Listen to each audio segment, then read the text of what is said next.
You're about to hear a story based on actual events. There is a figure standing in the bathroom. It comes through the wall into the home.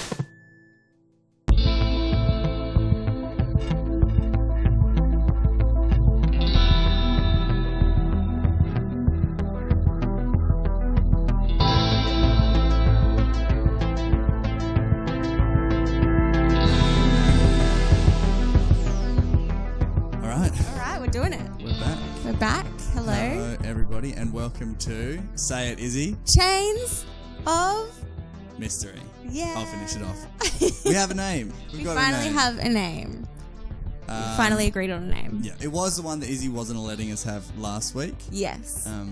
There was she was casting some doubts. I was casting, and to be honest, I still am. But it's growing on. Doubts. It's growing on me. I love it, so that's all that's important. Yeah, that is what is actually important. Way more important in my opinion. Well, yeah, exactly. I've got impeccable taste. It remains to be seen with you. Yes.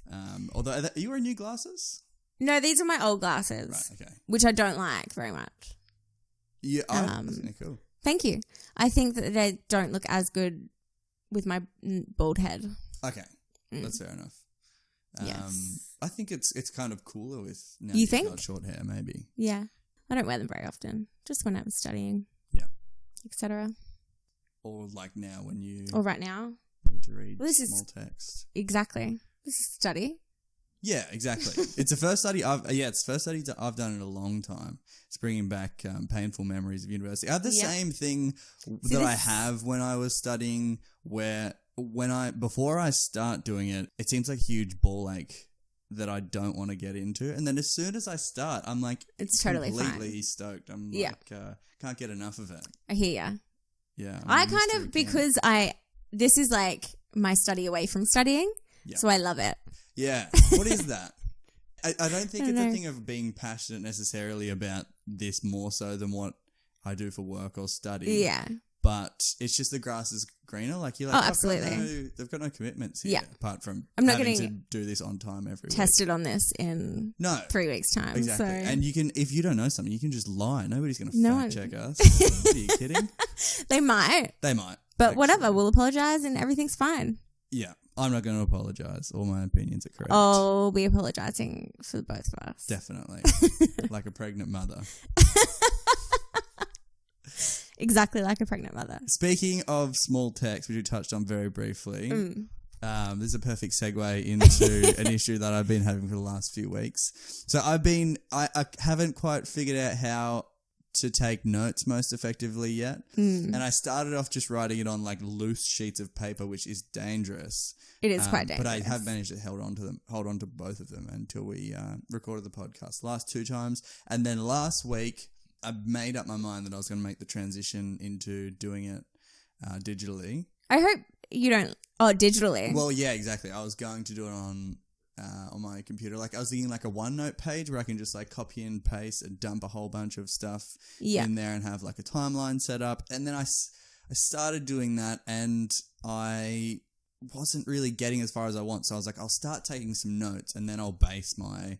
OneNote scrapbook from that. And then once I started taking notes, I was like, no, this is the one for me, baby. And just filled up a couple of pages straight away. It must take you way longer to do yours than it does for me to do mine. Well, I've only been doing it probably like 18, 19 hours a day since last time. Yeah. What about you? Less than that? 18, 19 minutes? Oh, you don't care about this podcast Copy and paste straight from Wikipedia. Yeah, that does check out. I think Wikipedia, it is like, it's the hack. I'm probably learning too much. Maybe. Like I don't need to retain this information past today. Yeah. I mean, I copy and paste a lot and then like change it to suit me. Yeah. Because sometimes I'm like, what fucking word's that? Definitely. Because I guess like anyone can edit shit on Wikipedia, right? Which is amazing. Which is amazing, but like sometimes it's written so poorly. I'm always surprised about because you can go on to when you're looking at a Wikipedia page, you can see when the last edit was. And yeah. it's interesting because you could be looking at something like really obscure, and then you look and it's like edited 12 minutes ago. Like who is that invested in this this topic? I can't like just something super random or like a really like a Q-list celebrity. And you'd be like, who's keeping this up to date? It's either them. If it's a person, It's probably them. I'm always. If I ever end up with a Wikipedia page, it will have I'll been be all made over by it. me, definitely. And I will be updating it live, basically. Perfect. Be live tweeting to my own Wikipedia page. About me. In case, well, it's if I do anything notable ever. Yeah. Which, how much harder is it to get onto Wikipedia for doing something good? For being like, you're just being like good Like a at good whatever you're citizen doing. or whatever. If you do something bad, you get a Wikipedia page straight away. Yeah. You murder somebody, it's an instant freebie. on Maybe that's what you Wikipedia. should do. I've got tentative plans. If this doesn't go well, Just gonna start murdering people. murder's my only other option. I've Yeah. decided. So Look. let's hope for everyone else's sake that this works out. Yes. Fingers crossed, everyone. You better tune in. Otherwise, there's going to be a Otherwise, you could dangerous die. man on the loose. One more dangerous man. There's plenty already. There is plenty. You're right. Me too.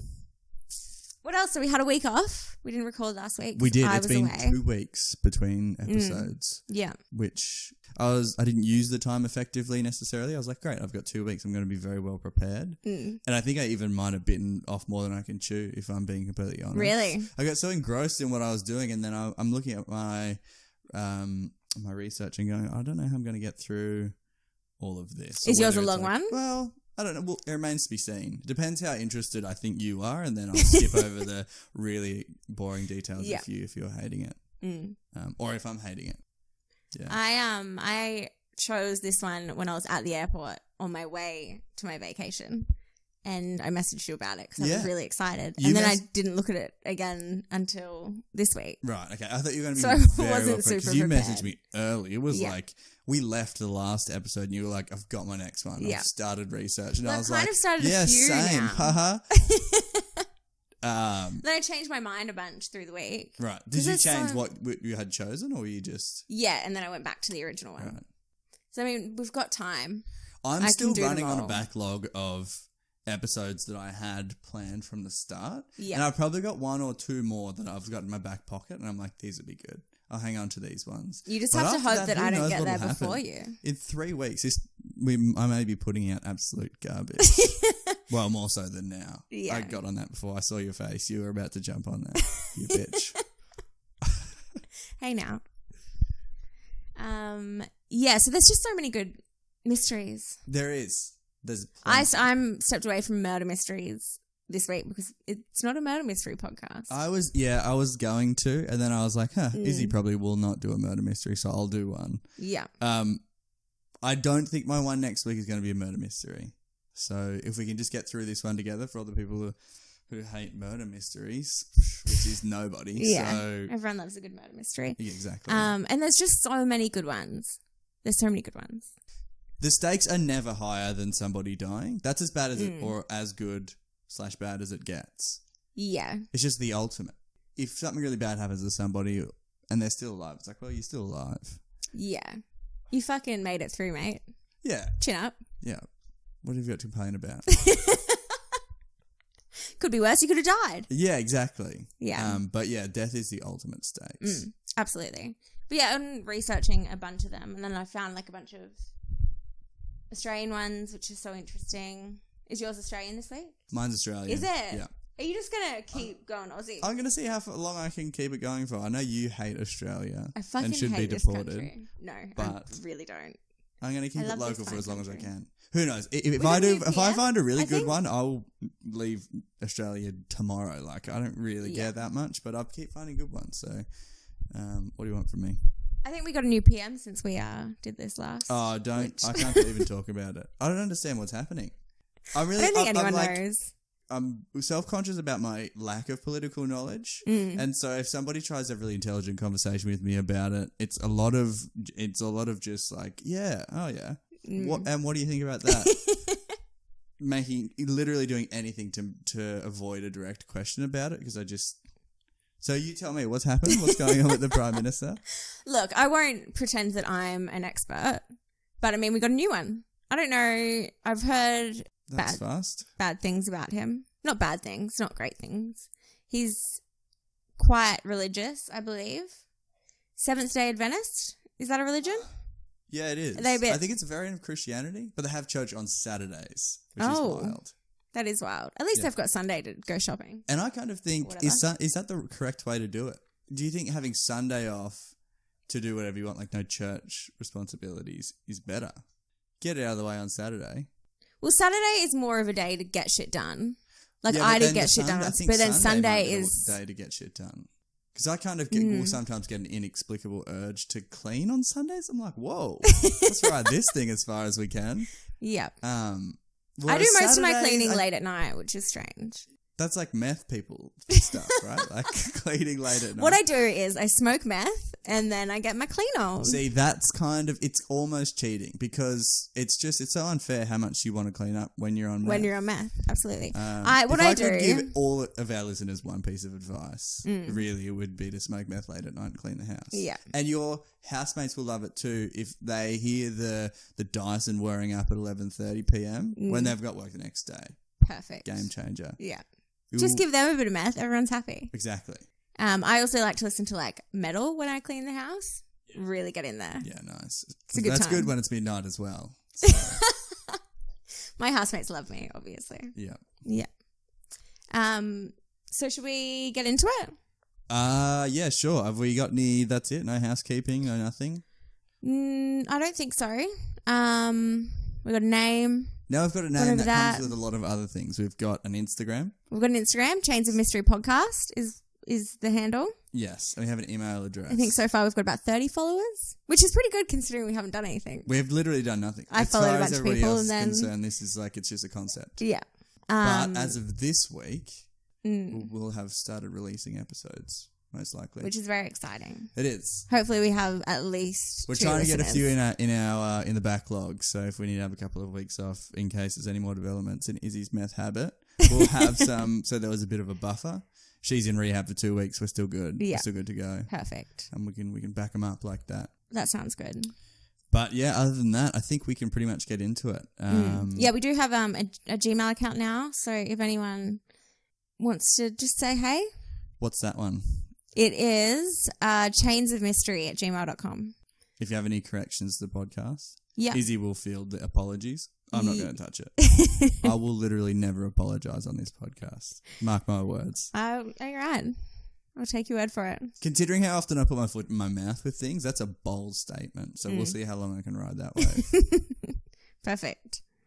I think it's my turn to go first. Yes. Or do you want to go first? No, you go first. All right. I'll let you have this one. Okay, cool. We ready to go? Yeah, I'm ready. Strapped in. Strapped in. Ready. Alrighty. So this one is an alien abduction. Oh, you beauty. I wasn't sure how you were going to react to that. No. I'm so on board for this. And this is part of this is one of the ones that I wanted to be open-minded to with the podcast because in the past I've been very close-minded with alien Have you? stuff. I'm like, there's definitely no aliens. But I think Really? I may have been broadening my horizons on that in the past year Yeah. after speaking to some people because they were saying to me, you're an idiot if you don't believe. You know, I mean, look, I don't... I'm not saying there definitely is, but I think I'm just ruling them out less. Yeah. Have you seen that Uber car that gets around that he's got like... He's made his car look like an alien and he's got like a tail sticking out the back window and like hands coming around. It's out of control. Are you lying to me? I'm not lying to you. I probably have a picture of it in my phone. I saw it one day like just down the road. You're joking. It's ridiculous. And If apparently... you got a picture of it, that's going on the Instagram for sure. I'll look through my phone because I Yeah, definitely took a picture of it at some point. I would have put it on my Instagram like story. If I called I'll have a Uber look. and a car dressed up as an alien showed up, I would call the police. Imagine that I wouldn't guy. get in that car. That guy would definitely get up to some weird shit. Oh, really? What gave it away? Was it him disguising his car as an alien? As an alien? I'm imagining like the car they turn into a dog in Dumb and Dumber, where he's like a dog cleaning service, but an alien version. I don't recall this car. Have you seen Dumb and Dumber? I have, yeah. That's the car dressed up as the Yeah, I can't The remember. dog. I'm just saying the same thing twice Yeah, if you you are. didn't get it the first time. Still not sure. All right. Anyway, so this was the first widely publicized report of alien abduction, which is pretty exciting. So let me just give you a bit of a background on Barney and Betty Hill. So they lived in Portsmouth, New Hampshire in the US. Barney was employed by the United States Postal Service, while Betty was a social worker. Both Betty and Barney were very active in their community and were members of many local organizations. They were an interracial couple at a time when interracial marriage was illegal in the US. Wait, what year is this? I'll take you. Just listen. Don't tell me. Just what let me to tell do. the I will story. listen. I'm just giving you a bit of date's background. Coming, okay, that's Yeah. fair enough. Well, interracial marriage was ruled legal in 1967. That's late. Oh, yeah. Every time any interracial issue comes up in America as far as laws go, I'm like, that's so late. So that's late. super late. Well, 67 It's feels like it was alive. like I wasn't alive. the other but like, day. I was so close. It was like last week. 67. Yeah, super close. So the interracial thing isn't really super relevant to the story, but it does tie in with one of the theories that someone had. So that's why I put it in here. So I watched a couple of like interviews with Betty Hill and like one with her niece or something and a few other things. And by all accounts, they seemed like they were quite a lovely couple. And they were part of... I won't go into that, actually. Moving on. Is it something controversial? No. It's just they were like members of some church, but it was quite like a liberal, progressive church. I don't know what it's called though, because I didn't write it down. I didn't I'm just put it going to in be the story. throwing stuff at a dartboard Do for it. something that long ago. I don't know what is it. Was it the liberal, progressive, uniting, No, progressive church, in Unitarian 60s? congregation? Yeah, I'm not sure. Maybe. Let us know at chainsofmystery@gmail.com. Alrighty, so let's go to 19th of September 1961. The Hills were driving back to Portsmouth after vacationing in Niagara Falls with their dog, Delcy. Around... Weird name for a dog. Delcy? Yeah. Do you know that you're supposed to have the completely relevant fact? Were you supposed to have an E sound on the end of your name? If it's a dog, like they'll respond to it better? Maybe. No, I'm not. It wasn't a question. I'm telling you. That's what it is. Oh, You're supposed to have okay. I thought you were asking me. No. If you have like an E sound, Yeah, right. Apparently the dog's going to respond. Should I put an E sound on the end of my cat's name? No, that cat is doing nothing for you. She comes when I call her. Well, you should definitely Her not put an name's- E sound on the end of your... Her name's Puss, so it would be Pussy. Yelling that out late at night when I'm cleaning the house smoking meth might be a bit weird. Yeah, that's the a neighbours. lovely image. I mean, I do that at my house, but... For different reasons. Yeah. No, I'm still just hoping your cat will come. Yeah. Maybe she Getting will. strange looks from the neighbours, though. Yeah. I don't know what they think's 'em. happening. Well, I would if they'd respond to my calls. All right. So, Am I going to prison after that, or can we just keep going? Okay. just keep going. We'll see. All right. No 3 to 5. I'll be doing life, though. Continue.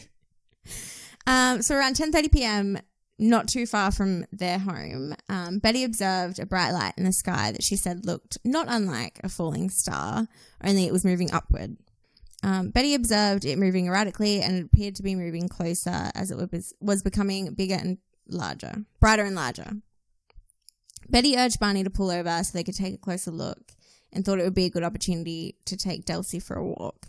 Years earlier, Betty's sister said had seen a flying saucer, so Betty thought that might be what she was observing. Is it saucer because of the shape of the typical UFO, do you think? Maybe. Your flying saucer. Yeah. Also, Well- if you call a plate a saucer in front of me, I'm going to know that you're at least 80 years old. Well, I like need a to see your teacup and face. saucer, that's what it's called. Never said What it. do you call it? Plate. No, I don't call it a plate. I definitely call it a saucer. All right, you've backed me into a corner here. But only in that context. Teacup Yeah, and saucer. no one's calling like a dinner plate a saucer. And I don't think I'm usually mucking around with the saucer, At part of the home. equation. I think I'm just getting the tea. Oh, for sure. Unless you're 80 years old, you're not using a saucer at home. Okay, I rest my case. You're definitely. But at cafes and stuff, about you get like a saucers. cup and saucer with your coffee. Get a little bicky on the side if you're lucky. Yeah. If you're lucky. So, they both, Barney and Betty, looked through a set of binoculars at the object in the sky. And Betty said that she observed an odd-shaped craft flashing multicolored lights, while Barney first thought he was just seeing a commercial airplane. He quickly changed his mind when he saw the object rapidly descend in their direction. The Hills quickly returned to their vehicle with Delcy and continued on the isolated road quite slowly so they could continue to observe the flying object, which appeared to be rotating and moving erratically. Shortly after, the Hills claimed that the object descended very rapidly toward their vehicle, causing Barney to stop in the middle of the highway. The huge silent aircraft hovered approximately 30 meters above the Hills' car and filled the entire field of view in the windshield. Barney later said that it reminded him of a huge pancake. Old-timey people have such an old-timey way of explaining things. They're just like nothing existed Oh man, then. it So looks it was like a only huge like pancake. sauces and pancakes, basically. It was the only thing they were exposed to. Man, what a stupid description. Although, I guess what would you describe it as if you were thinking something Probably that not a huge shape? pancake, like not a fluffy. If I delicious wanted to pancake. be taken seriously about something, I definitely wouldn't be calling it a pancake. No. Well, I imagine it's made of like metal and shit. Yeah, exactly. Call it a science pancake at least. So Barney stepped out of the car armed with his pistol and looked up at the object through his binoculars. If you didn't think that this was in America before, now you can be certain. Why? Because he had a gun. And I called it a pistol? Babe's got a gun. No, he just had a gun. Oh, I'm just oh talking right, about gotcha. Whoosh. Yeah. That was very relatable, that one. Went down really well. Where was I? All right, so he looked up at the object through binoculars and he saw about 8 to 11 humanoid figures who were peering out the craft's windows looking at him. In unison, all but one figure moved to what appeared to be a panel on the rear wall of the hallway that encircled the front portion of the craft. The one remaining figure continued to look at Barney and somehow communicated a message telling him to stay where you are and keep looking. Barney had a recollection of observing the humanoid forms wearing glossy black uniforms and black caps. Red lights on what appeared to be batwing fins began to telescope out of the sides of the craft, and a long structure descended from the bottom of the craft.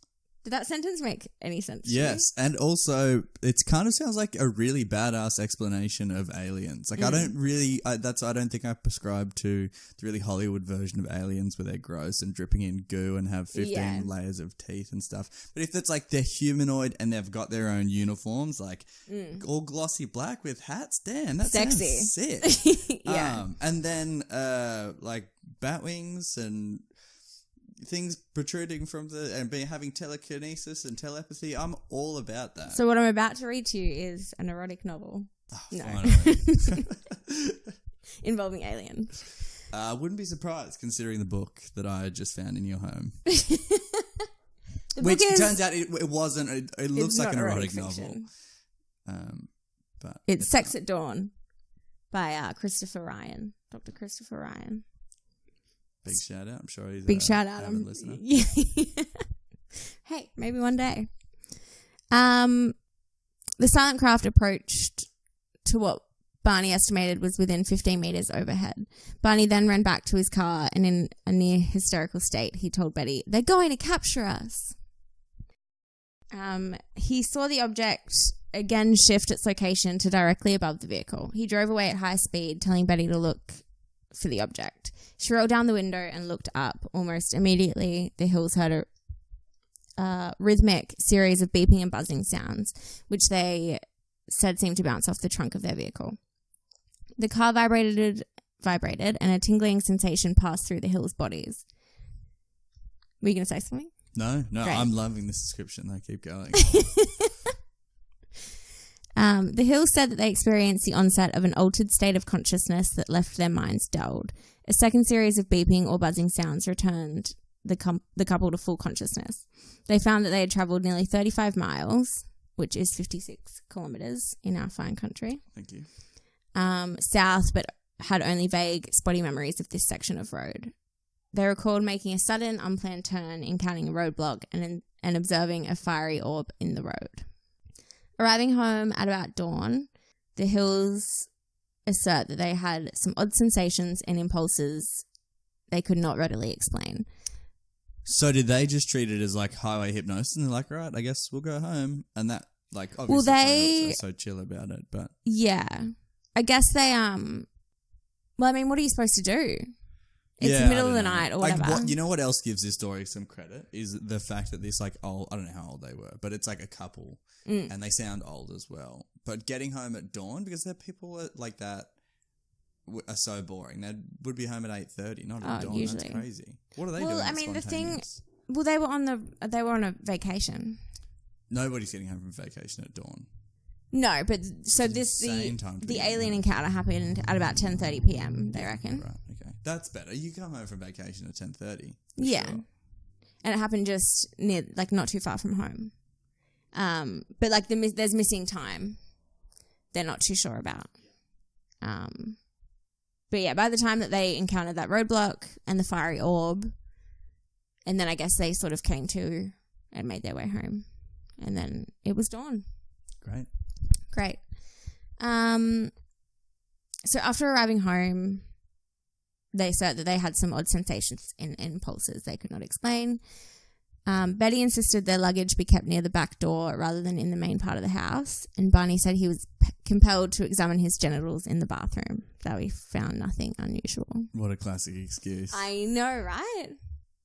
I have that Stay compulsion. out, Betty. I'm just examining my genitals because of the aliens. Yeah, don't blame that on the aliens, mate. I like that he's just slipped in there. Like, yeah. I mean, yeah. Is that information that you would be passing on to somebody, do you think? Well, it kind of ties in later. I mean, I feel like I would offer that information up late in the game. If they were like, look, did anybody, this is important to the case, did anybody feel like they had... To masturbate. Yeah. Well, yeah. Well, actually. And then he's asking, he's like, what is this, a trap question? It was the aliens, god damn it. The perfect alibi. I'd love it if this whole story was like Just because he wanted to have wanted an alibi because he got caught masturbating by Betty. And he's like, it was the aliens. Perfect excuse. Perfect. You can use that one time. I have.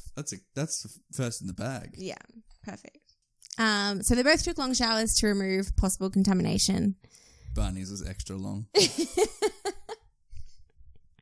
And each drew a picture of what they had observed and tried to reconstruct the chronology of events. Hey, honey. My cat's meowing. That wasn't me for anyone who could hear that. I do make that sound, but it's puss at this time.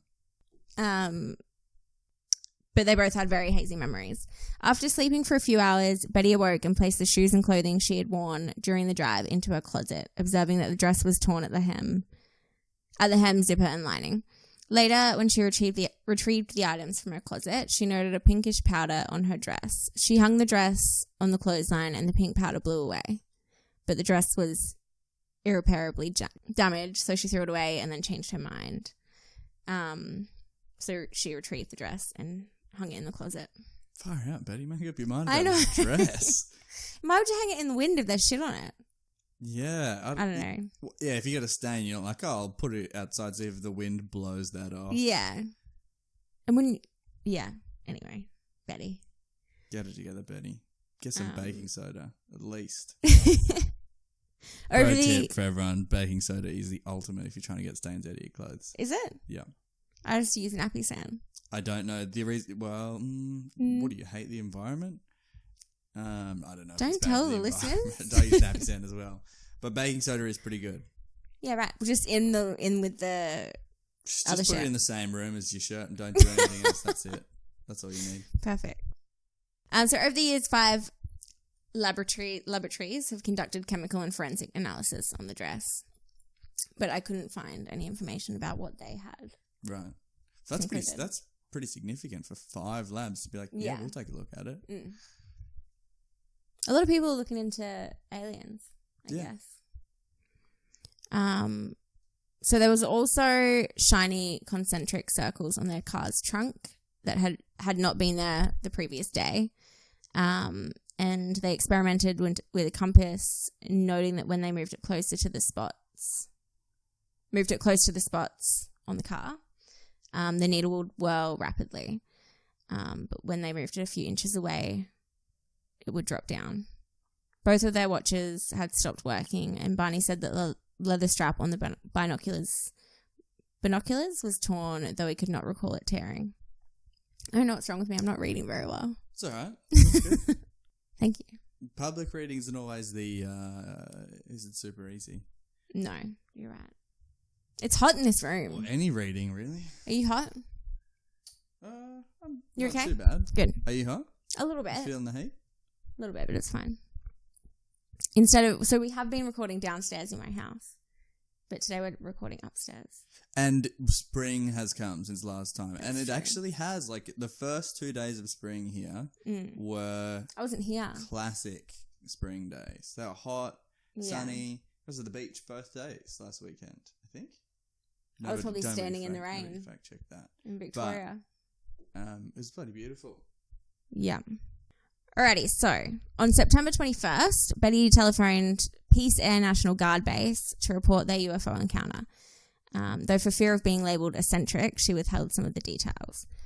On September 22nd, just burped into the microphone. Perfect. So that's a freebie for everyone. You're welcome. I like how Betty is the one. She's like, yeah, I don't want to give them anything too weird.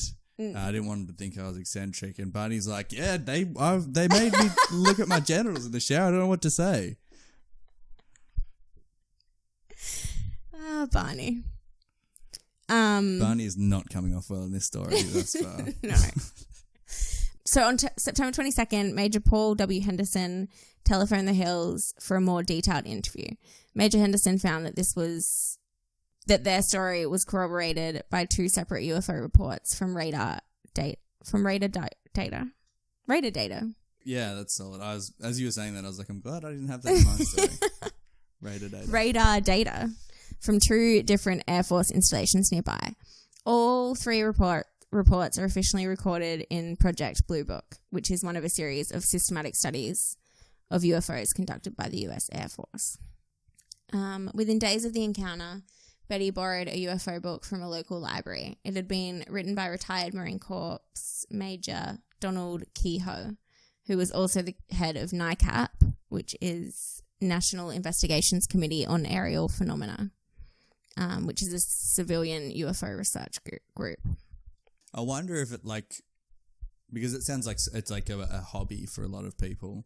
But I wonder if he was the main guy, whether that was a full-time job. And can you imagine if your full-time job was looking for UFOs? Yeah. So I mean, the it seems a perfect bit job ridiculous. does exist. Yeah, he's probably not doing a whole lot. Well, I mean, there does seem to be a lot of research, but it's a good job to say that you have. And how tempted would you be if that was your job? Because it's in your best interest to keep the public interest in UFOs up. So you'd be so tempted to just make for fake UFOs Just make shit and up. fly them around and make up stories and stuff as well. For sure. Just fly them around That's on what string. I would do. I have no integrity. I'd do that in a heartbeat. Well, he was a Marine Corps major. So he's probably got access to there you go. remote control some things.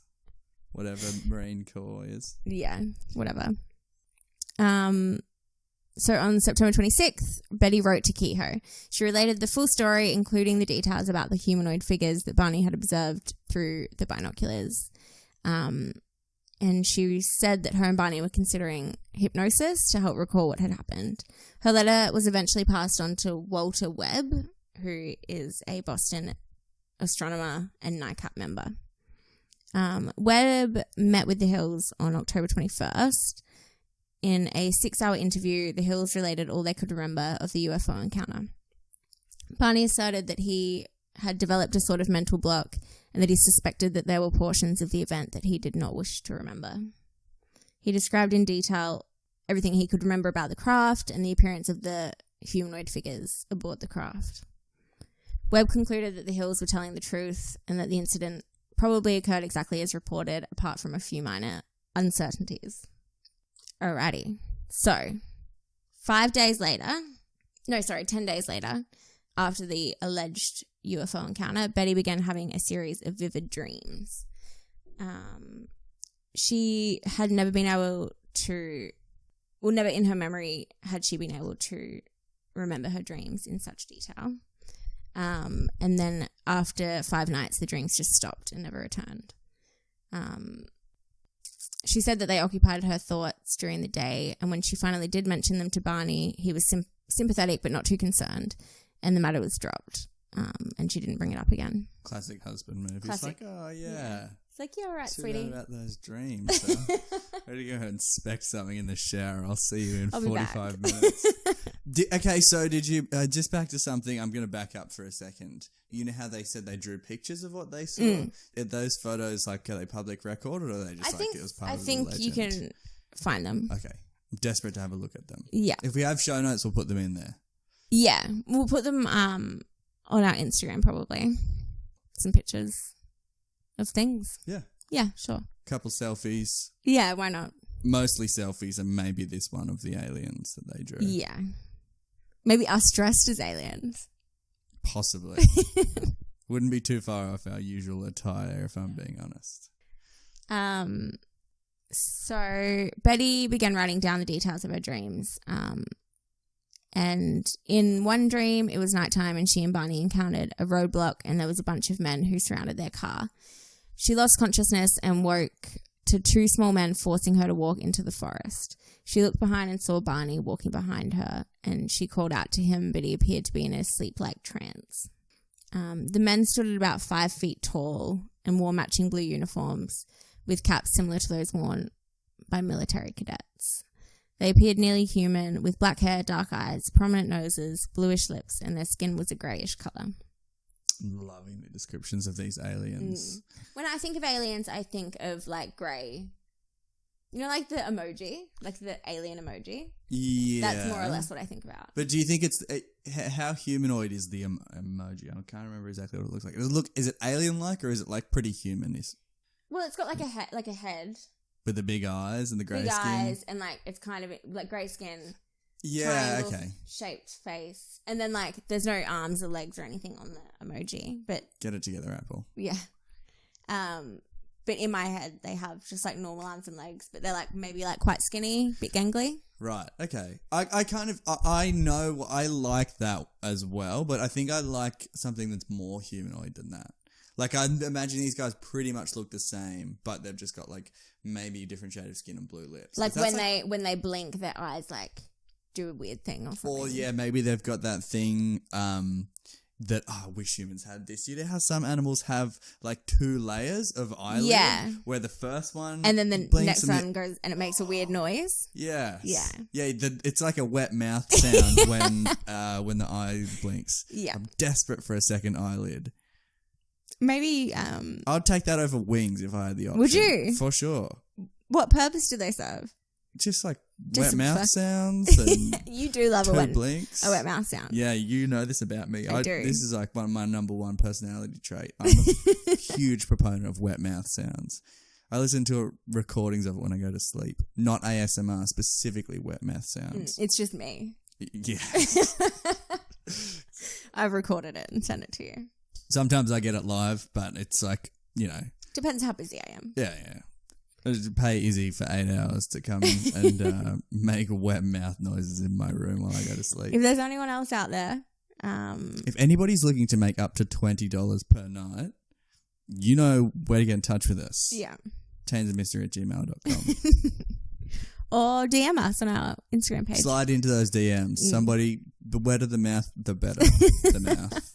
That's my slogan. Maybe that can be the podcast name. It's at least got to be the episode name. Yeah, definitely. Alrighty, so in the dream, Betty, Barney. You really should have chosen a couple that didn't have such similar names. Betty, Barney and the men walked up a ramp into a disc-shaped craft of metallic appearance. Once inside, Betty and Barney were separated. Betty protested and was told by the man who appeared to be in charge that if she and Barney were examined together, it would take much longer to conduct the exams. She and Barney were then taken to separate rooms. Betty then dreamt that a new man, similar to the others, entered the room to conduct her exam with the man in charge. Betty said this new man had a pleasant, calm manner. Though the man in charge and the examiner spoke to her in English, the examiner's command of the language seemed imperfect and she had difficulty understanding him. The examiner told Betty that he would conduct a few tests to note the differences between humans and the craft's occupants. He seated her on a chair and a bright light was shown on her.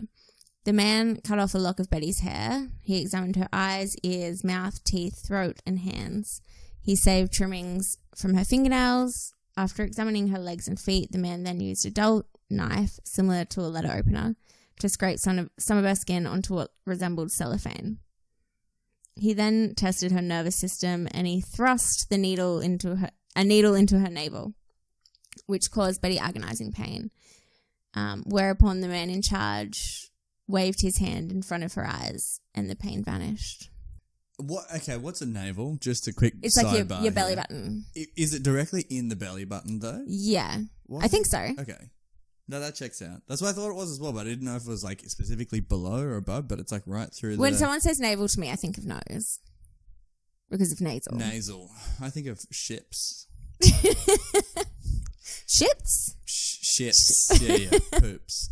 I kind of think above the belly button for some reason, but I mean, this is just me speculating about anatomy. There obviously is a correct answer. I just don't know what it is. Yeah, I'm pretty sure it's just like your belly button. Great. Okay, so my other thing as well is like, this is not really necessarily related to this, but it isn't not necessarily related to this because she said that some of the aliens could speak perfect English, but the guy in charge had imperfect grasp of the language. But can you imagine, because it kind of stands to reason that like here, we've got different languages and accents on Earth within English. Imagine if you wouldn't be expecting it if a bunch of aliens rolled up and they had different accents in their own language and they're speaking different languages. Like, dudes, get it together. But if you got a sample of the population from Earth, everyone would be speaking different languages.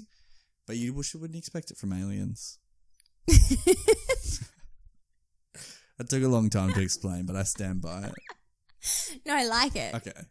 I back your theory for sure. Makes sense. You would take them less seriously, I think. It would be more comical. You'd be like, losers. Well, and also, I think it comes up again, but like they maybe weren't necessarily speaking English, but Betty and Barney were hearing it in English, if you know what I mean. Yeah. Like telepathy? Sure. Is that where you speak to somebody on the phone? Yeah. The examiner left the room and Betty engaged in conversation with the man in charge. She picked up a book with rows of strange symbols and he told her she could take it home with her. So this is all Betty's dream, just remember. Yeah. She also asked from where he came and he pulled down an instructional map dotted with stars. I just picture like... Lucky to have that on hand. I just picture him like Bill Nye, the science guy. Exactly. And it's definitely like one of the roll down maps as well. Absolutely. Like and then he all of a sudden has like a stick. A radioscopic pointing. Yeah, for sure. For sure. A telescopic? I think it's telescopic. Yeah. It's like not he's just like, pshoo. Yeah. And it grows. Yeah. And telescopic. But this is all a dream. If this is what actually, it is a dream. Okay. Probably no merit going too much further into it, but it sounds like a very pleasant alien encounter apart from the stabbing in the navel. Yeah, like the examiner, she said, was calm and delightful, and the guy in charge seems pretty cool. Yeah. It's like, here's a book. Take it with you. Here's an instructional map that I prepared earlier. Where was I? All right, so the men began escorting the Hills from the ship when a disagreement broke out between the men. The leader then informed Betty that she couldn't keep the book, stating that they had decided that the other men did not want her to remember the encounter. Betty insisted that no matter what they did to her memory, she would one day recall the events. She and Barney were taken to their car, where the leader suggested that they wait to watch the craft's departure. They did so, then resumed to their drive. So that's Betty's dream. Okay. Which is like, there's a few things that are a bit weird. in it. I mean, I don't remember. Well, I mean, why would they ask them to wait? Do they want to wave at them from the craft's windows? Yeah, okay, no, I thought I picked that up as well when you were saying that. I'm not sure about that. Maybe they were like, our ship's really impressive. Like, we spent a lot of time. Check it out. Check it out. We got new neons on the back. We got a personalised number plate and some NOS. Yeah. You'll be impressed. But yeah, I like how non-conventional her explanation of all of this is. Like, you'd think there'd be like a tight-knit unit, but one of them's like, here, have this book. And the other ones are like, dude, are you serious? She can't have that book? What are you, joking? But also, he's supposed to be in charge. Exactly. So you would think that, like, if he was in charge, what he says goes. Yeah, I mean, I think the alien politics are maybe not so clear-cut as, like... As military. You gotta have a captain, though. Ship's got to have a captain. Yeah. But who knows? The captain could be, like, a drunk. He could be irresponsible. Yeah. He's just, like, in charge because of his bloodline. Something like that. Yeah, like he's like the dropkick son of like a fleet commander or something. Yeah, they're like, just take this ship. Go and do these experiments with people. Yeah. Anyway, so that's Betty's dream. Yeah. So moving on, the Hills had heard about his hypnosis from a guest speaker at their church and thought it may give them some answers that they were missing. Barney approached his psychiatrist about the subject, who referred him to a man named Benjamin Simon. The Hills first met Simon on... 2 first names. Continue. You're not wrong. So they met with Simon on December 14th, 1963. And early in their discussions, Simon determined that the UFO encounter was causing Barney far more worry and anxiety than he was willing to admit, though Simon dismissed the popular extraterrestrial hypothesis as impossible. It seemed obvious to him that the Hills genuinely thought that they had witnessed a UFO with human-like occupants.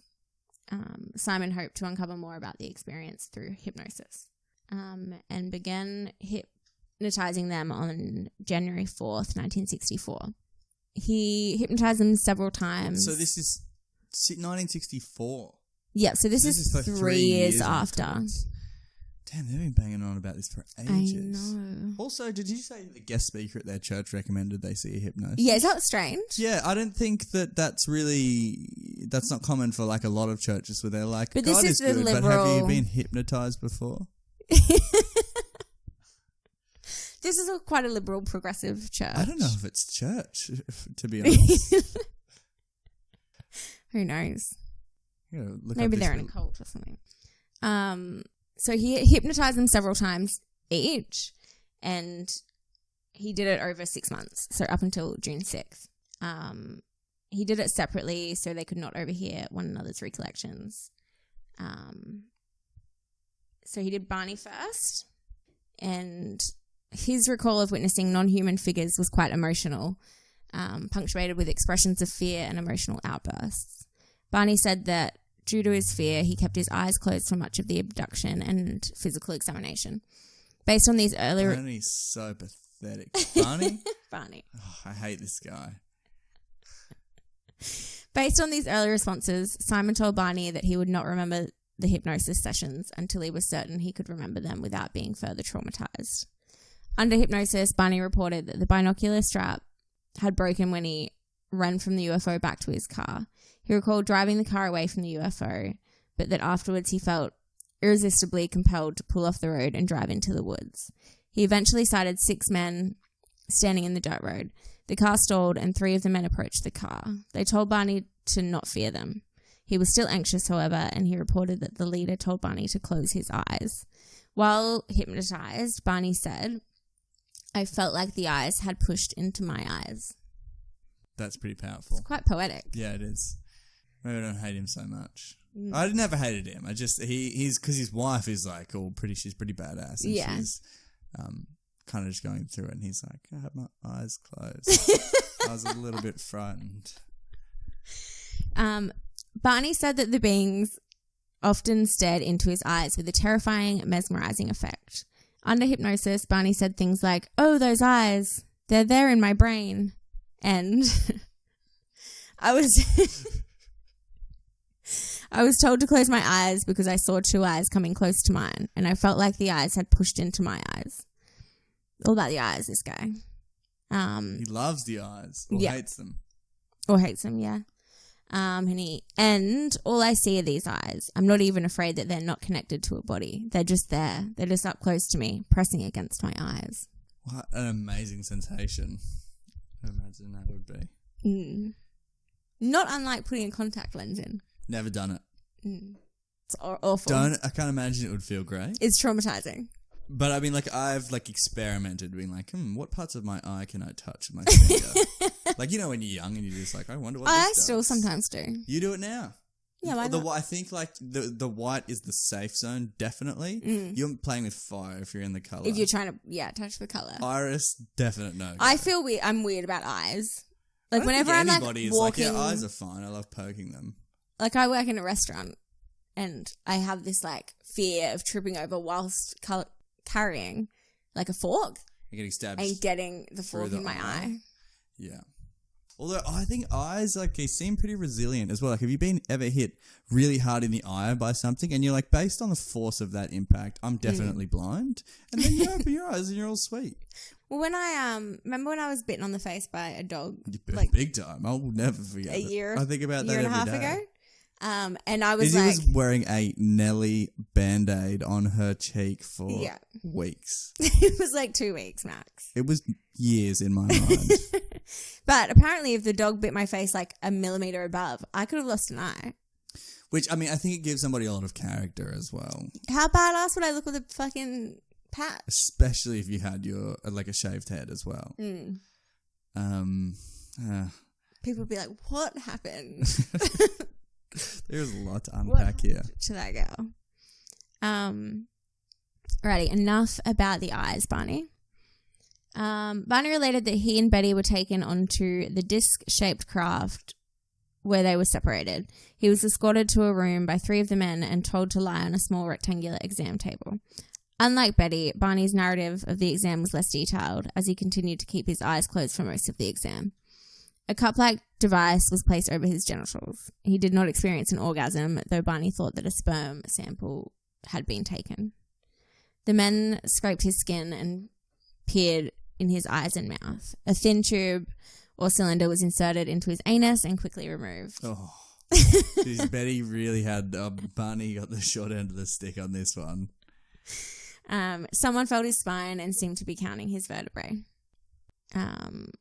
Betty reported a conversation with the leader that she understood in English. Barney said that he heard them speaking in a mumbling language he did not understand, and he also understood them in English. Betty also mentioned this detail. So they can hear them speaking alien and English at the same time? Yeah. Yeah, it's a bit weird. The few times that they communicated with him, Barney said it seemed to be thought transference. And at that time, he was unfamiliar with the word telepathy. Telepathy? That's it? Nailed it first time. Telepathy. So I guess, yeah, that's how they were communicating with him, I guess. Okay. But they could also hear them. That'd be an interesting sensation. Yeah, it's a bit strange. It would be weird. They're crazy. Crazy aliens. I wonder if if somebody is doing telepathy to you, whether if you could choose what you wanted your voice to sound like in their head, or if it sounded like their own internal monologue. What would you want to sound like? Yeah, like Samuel L. Jackson, maybe. Yeah, or fuck like, yeah. Yeah, somebody like badass like that. What I'd about you? I'd want to sound like a cute little French woman. Not a girl. Oui, oui, monsieur. Is it speaking French or just like that? Yeah, the cadence? no, just maybe with like broken English. Okay, that checks out. Who's the little French girl of Pulp Fiction? Like her? Oh yeah. She wants to have a pot belly. Yeah, what's her name? It's a great question. Zed is the guy. Yeah. I'm not sure what her name, but yeah, like her. Yeah, okay. Super cute voice. Super cute. So Barney recalled being escorted from the ship and taken to his car. In a daze, he watched the ship leave, and he remembered a light appearing on the road, and he said, "Oh no, not again." But Betty speculated that the light was the moon or something. But then, like, later on when they went Shut through up, Barney. Later on, they figured out that the moon had set way earlier. He also stated that he attempted to produce the code-like buzzing sounds, which seemed to strike the car's trunk a second time by driving from side to side and stopping and starting the vehicle. His attempt was unsuccessful. His attempt at making the noise. Oh, I'd pay so much money for a recording of that. And like it's unsuccessful too because now I've been hanging so much shit on Barney, especially because Betty is like, shut up, Barney, you're always talking about such bullshit with the moon. But as she probably would have been like, that wasn't what it sounded like. God, Barney, not again. I'm going to stay at my mother's place. Like some old timey shit like that. Yeah. Alright, so Betty's sessions were like her accounts were quite similar to the events of her dreams. But there were also some notable differences, mainly pertaining to her capture and release. The technology on the craft was different. The short man had a significantly different physical appearance from that of her dreams. The sequential order of the abduction event was also different from Betty's dream account. Barney's and Betty's memories in hypnotic regression were consistent with one another, but contradicted some of the information in Betty's dreams. Betty exhibited considerable emotional distress during her capture and examination. Simon ended one session early because tears were flowing down her cheeks and she appeared very distressed. Poor Bets. Oh, poor Betty. I like Bets. I don't know Yeah. if that's come across yet. Simon gave Betty the post-hypnotic suggestion that she could sketch a copy of the star map that he pulled down. That she later described as a three-dimensional projection similar to a hologram. Eventually, she did what Simon suggested, and although she said the map had many stars, she drew only those that stood out in her memory. Her map consisted of 12 prominent stars connected by lines and 3 lesser ones that formed a distinctive triangle. She said she was told the stars connected by solid lines formed trade routes, whereas dashed lines were to less travelled stars. So Simon's conclusions after the hypnosis sessions, he speculated that Barney's recollection of the UFO encounter was possibly a fantasy inspired by Betty's dreams. Simon thought it was the most reasonable and consistent explanation. Barney rejected this idea, noting that while their memories were consistent in some regard, there were also portions of both their narratives that were unique to each other. Barney was now ready to accept that they had been abducted by the occupants of a UFO, though he never embraced it as fully as Betty did. Although the Hills and Simon disagreed about the nature of the case, they all concurred that the hypnosis sessions were effective, and the Hills were no longer tormented by anxiety about their experience. Damn, is that the moral of the story? Maybe that guest speaker at the church was on something. Maybe. Have you ever been hypnotized? No. Have you? No. Yeah. I'm desperate to. Are you? Just to see what would happen. Yeah. I was considering it when I was quitting smoking, but Yeah, people never do did it for things like that. Just crushed it in my mind vice instead. I'm I quite think skeptical so. About it. But what are you skeptical about? You're definitely getting hypnotized. About you, using it to do For things. things. Oh, right, Yeah. right. I mean, if it definitely works, then obviously this happened to them. Yeah. And I'll get to the theories in a bit. So Simon wrote an article about the Hills for the journal Psychiatric Opinion, explaining his conclusions that the case was a singular psychological aberration. In 1968, an elementary school teacher and amateur astronomer named Marjorie Fish read about the Hills case and was particularly intrigued by the star map that Betty had mentioned during hypnosis. She wondered if it might be deciphered to determine which star system the UFO came from. Assuming that one of the 15 stars on the map must represent the Earth's sun, Fish constructed a three-dimensional model of nearby sun-like stars using thread and beads, basing stellar distances on those published in the 1969 Jalise Star Catalogue. Studying thousands of vantage points over several years, the only one that seemed to match the Hill map was from the viewpoint of the double star system of Zeta Reticuli. Oh, yeah. Big time. You know that one? Yeah, for sure. It's a classic star. I mean, she fucking studied this for years. I was about to say, this is like such a product of not having the internet, where she's like, oh yeah, I had to scour the earth for magazines about stars. I'd just be like, if I Googled it, I was like, hey, what stars are these? And the answer wasn't there straight away. I'd be like, I'm bored. Yeah. See ya. For several Good luck, years. Bernie and Betty. Yeah. Barney and Betty. Barney. Years, exactly. I've never That's a done long anything time. What a for fucking years. nerd. Apart from all the other things, like, yeah, I've done things for years. I studied for years. Yeah, but you got a degree at the end of it. Exactly. I wasn't just like being a crackpot like this. I mean, no, I shouldn't say that, but. So she sent her analysis to Webb, who's the guy from NICAP. Mm-hmm. Agreeing with her conclusions, Webb sent the map to Terence Dickinson, editor of the popular magazine Astronomy. Dickinson did not endorse Fish and Webb's conclusions, but for the first time in the journal's history, Astronomy invited comments and debate on a UFO report, starting with an opening article in the December 1974 issue. For about a year afterward, the opinions page of Astronomy carried arguments for and against Fish's star map. Notable was an argument made by Carl Sagan and Stephen Soter, arguing that the seeming star map was little more than a random alignment of chance points. This is like vintage Facebook comment section. But like it took a year because they were sending physical letters every time. How to get published in a magazine. Yeah, fuck, I didn't think about that. I would love somebody to compile that, the comments in the magazines into a Facebook comment section format. Yeah. Maybe someone's done it. But that would be way more formal because every comment would start with, Dear Carl Sagan. Which is like crazy that he's weighing in on this. He's like a heavy hitter. Oh, you know who this guy is? Yeah, he's like a famous... Like astronomer? Yeah, he was like a public scientific figure as well in America. So he's like a bit of... You know how some science guys are like... Well, like specifically Bill Nye the Science Guy? He's not like that, but he was like in the public eye for sure. Yeah.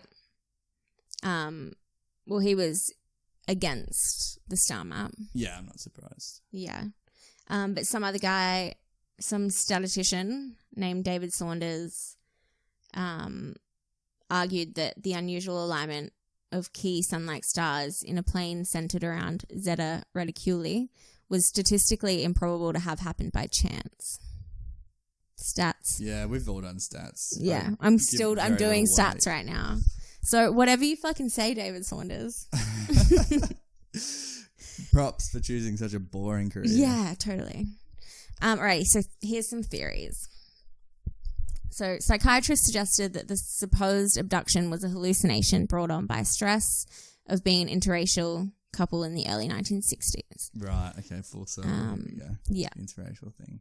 Betty discounted this suggestion, stating that her relationship with Barney was happy and their interracial marriage caused no problems with their friends and family. Skeptic blogger Brian Dunning noted that the hypnosis sessions occurred over a number of years after the reported abduction, which afforded the couple plenty of time to discuss their encounter. Dunning concluded that the Hills' inventive tale is not supported by any useful evidence. In his 1990 article, Entirely Unpredisposed, Martin Kottmeyer suggested that Barney's memories revealed under hypnosis might have been influenced by an episode of the science fiction television show The Outer Limits.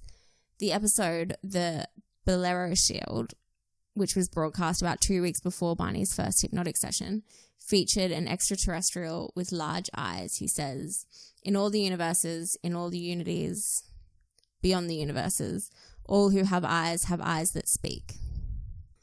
It's quite poetic as well. Yeah. The report from the regression featured a scenario that was in some respects similar to the television show. In part, Kottmeyer wrote, "Wraparound eyes are an extreme rarity in science fiction films.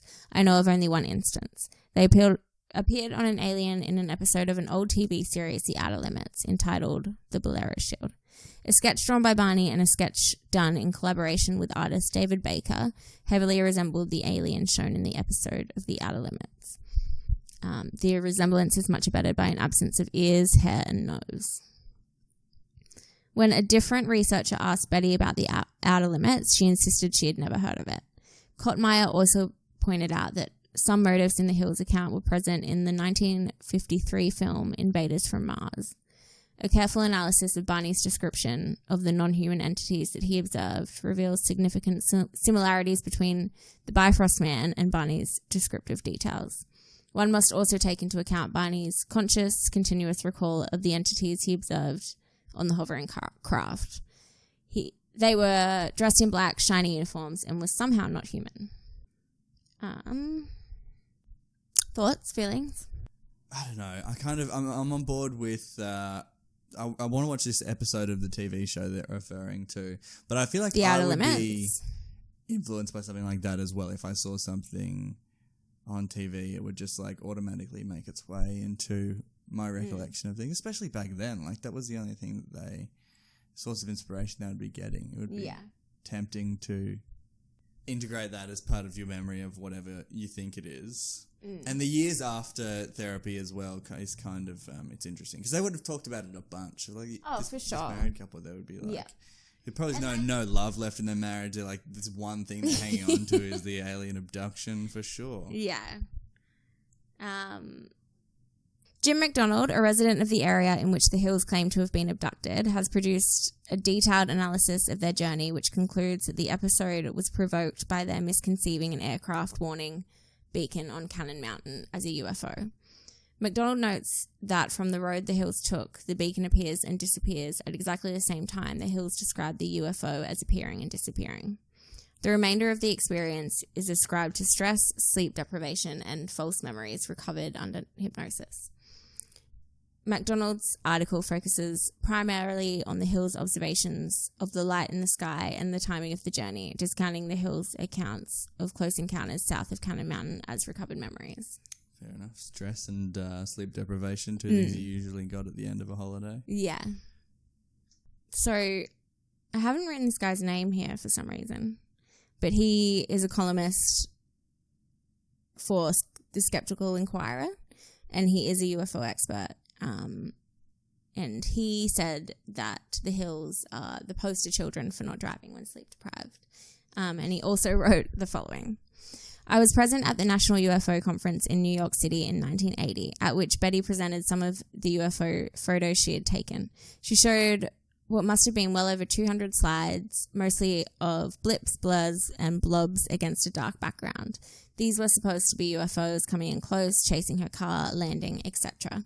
After her talk had exceeded about twice its allotted time, Betty was literally jeered off the stage by what had been at first a very sympathetic audience. This incident, witnessed by many of ufology's leaders and top activists, removed any lingering doubts about Betty's credibility. She had none. In 1995, Betty Hill wrote a self-published book, A Common Sense Approach to UFOs. It is filled with obviously delusional stories, such as seeing entire squadrons of UFOs in flight and a truck levitating above the freeway. Betty. Damn it. What are you doing? I know. Okay. You've got to keep it together if you're going to be an advocate of something like this. Don't do half your allotted time. Power move. Don't do double. Just, you got to play it cool. But leave people wanting more. So the same guy... I'm a prime candidate to have a UFO experience. In case there's any aliens listening. Come on down. I want Betty's the experience, though. I don't want Barney's. You can leave the genital cups and the anal probing out of it. Yeah. So basically, Betty started going on like UFO vigils a few times a week and like would take people with her and reckons that she saw a bunch of UFOs. Right? Yeah, I'm sure. A bunch of times, and a UFO enthusiast named John Oswald went with her once and said that she was saying that streetlights were UFOs, shit like that. Yeah. So it seems like Betty lost the plot. Got a little bit too involved. Yeah. So most of the tapes and other items of Betty's have been placed in permanent collection at the University of New Hampshire. And in July of 2011, the State Division of Historical Resources marked the site of the alleged craft's approach with a historical marker. Barney died of a cerebral hemorrhage on the February 25th, 1969 at age 46, and Betty Hill died of cancer on October 17th, 2004. Oh, that's recent. Yeah, age 85. Never having remarried. I wonder why. How could you? Barney sounds like such a good guy. Who could possibly? And also, she's like this stack up crazy next to UFO that? enthusiast. Actually, yeah, that's a good point. Like, unless she marries a fucking alien or something. Yeah, I feel like if you're only getting married to other people in that scene, if you're like a proponent of that. Yeah, no one's I don't just think so, wandering but I in. don't think you're marrying into the UFO community. You wouldn't be. Well, I don't think there's many people who are like, oh yeah, sure, this person who literally believes in UFOs, which again, it's fine. Yeah. But I imagine it'd be pretty confronting to the uninitiated. Oh, for sure. Yeah, no one's just wandering off the street and being like, oh, you love UFOs? Great. Finally. Sign me up. Where have you been all my life? Yeah. So yeah, that is the alien abduction of Barney and Betty Hill. I'm a big fan of the descriptions of the alien experiences. Yeah. I would love to see somebody make a movie out of that. And then also Betty's demise, I'm really into as well. Yeah. There's a good plot twist there. For sure. There's been a bunch of like documentaries. No, not interested. Documentaries compared to a movie is like reading a book. And I think there is some movies, but like not like, you know, big Hollywood ones or anything. But in September 2016, May filmed on an iPhone yeah, or something.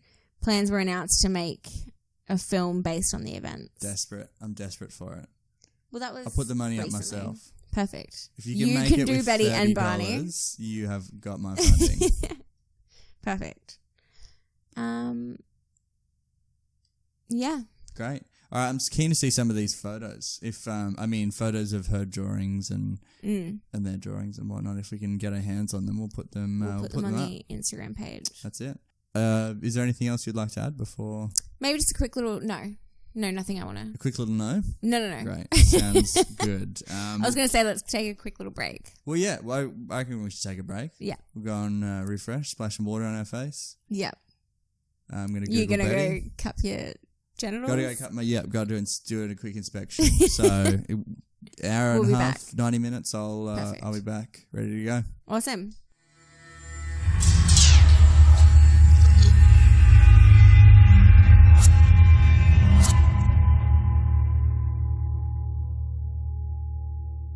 And we're back. We're back. I've had a shower. We're back. Had an inspection. You inspected? It only took me a couple of hours. It was a quick one. Perfect. Barney would have been proud. So, straight into it. I am going to be talking about the death of Maria James. Ever heard of it? No. Maria James? Yes. Aussie one. Australian. Happened in Melbourne. I believe Fitzroy is where it took place. So I'll take you back to June in 1980. So Maria James owns a bookshop in, I think it's Fitzroy. I should have had this written down somewhere. I'm gonna keep calling it Fitzroy. If it's wrong, again, I will not apologize for anything. Yeah. I'm gonna confidently launch into calling it Fitzroy, and anybody else who thinks differently, you can shove it. I don't care. So Maria James owns a bookshop and lives in the bookshop with her two sons. Kind of cool life, right? Like pretty bad. Like Black Books style. Exactly, like a secondhand bookshop.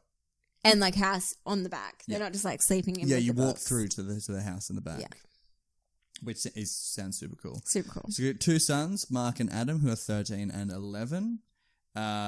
So Mark is the older son. He's 13 and Adam is 11. He's got cerebral palsy and Tourette's. But I think it's like he's like all there in the brain. He's just like obviously got the whatever physical afflictions you have with cerebral palsy and like affected speech and that sort of thing.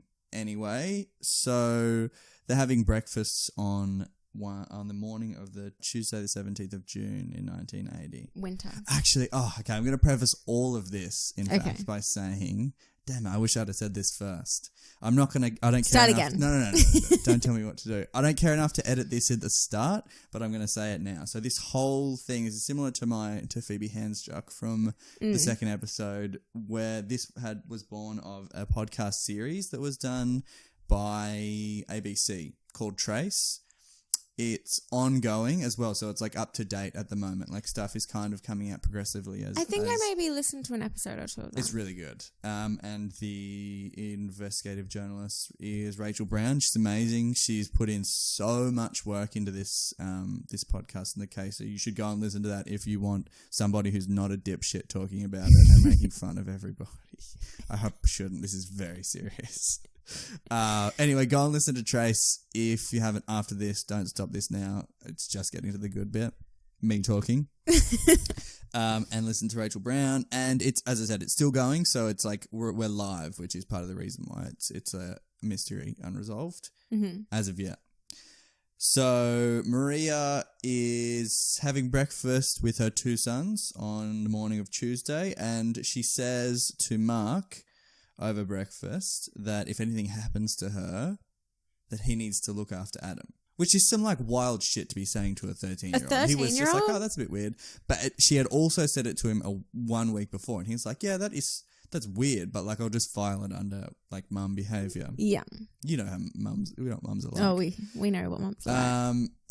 And so Mark heads off to school, and his mum walks Adam to the bus stop, and that's that. They go to school. So that morning, her husband, who is a town clerk he's definitely a town clerk for Fitzroy, which makes me think that everything is happening in Fitzroy. Yeah, which I do not know what it is. It sounds like an old timey job. Yeah. You know, something they did before computers or something, whatever. But also he has a secretary, which means like I would have thought that he was a secretary having a job title like that. Town clerk. Yeah. Yeah. So her husband's a town clerk, and his office gets a call from Maria. He's not there, but his secretary takes the call, and she was saying that usually like she's keen to have a chat, but she's very short with her on the phone and just asks for her ex-husband to call her back, and so it's her ex-husband. Yeah, but they're still in touch. Like they've been, I think, divorced for years, but obviously on good terms. Kids. Yeah, kids you and know stuff. how it is with divorce. I know We've all exactly been how it through is. Yeah.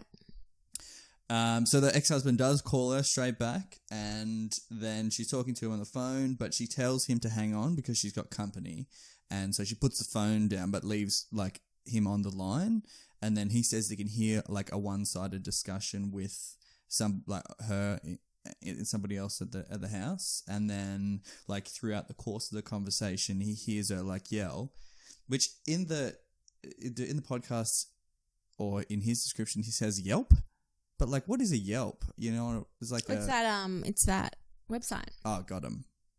How's that turn of phrase? That's where it came from. You're a poet. Yeah. But what is the Yelp. okay? So could you give me a Yelp? What do you think it sounds like? Goodness. Because it's not like a blood curdling scream, but it's also not quite a shout. Yeah, it wouldn't be a shout or a scream. It would be. Gosh, I'm not sure.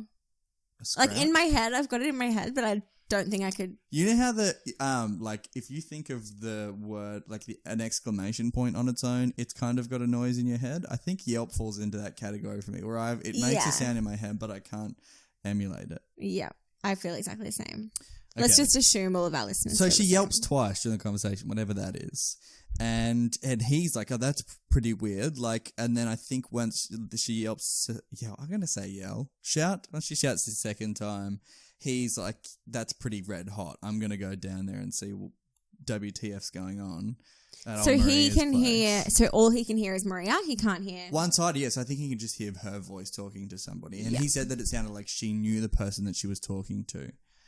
And so, yeah, he's like, yeah, I'm going down there. Gets in the Batmobile, heads down to Maria's bookshop, and all the doors are locked and the windows, I think.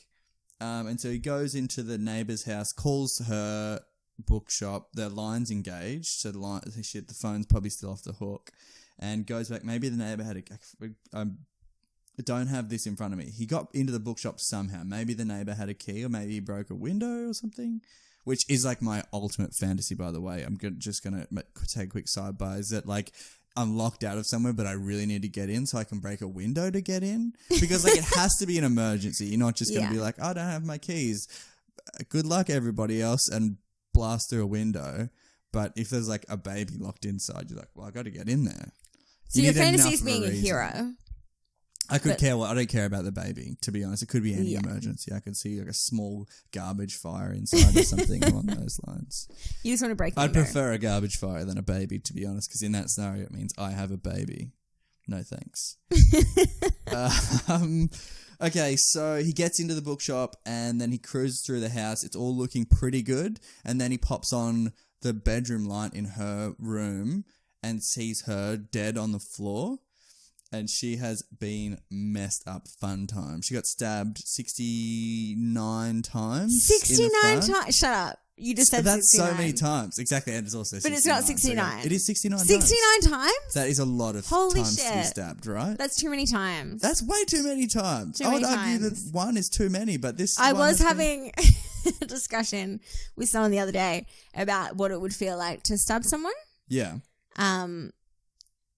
And he was like, well, if you've already stabbed them once, he was like, I know why people must stab multiple times because they must just, I mean, once they're dead, doesn't matter. And I think once you kind of want to, this is going to put me on a watch list. You would want to explore the different textures of different areas. Yeah. Hey, look, we're all You're thinking not it. on board for that portion, are you? I don't know. I think I've always kind of wanted to know what it would feel like to stab someone.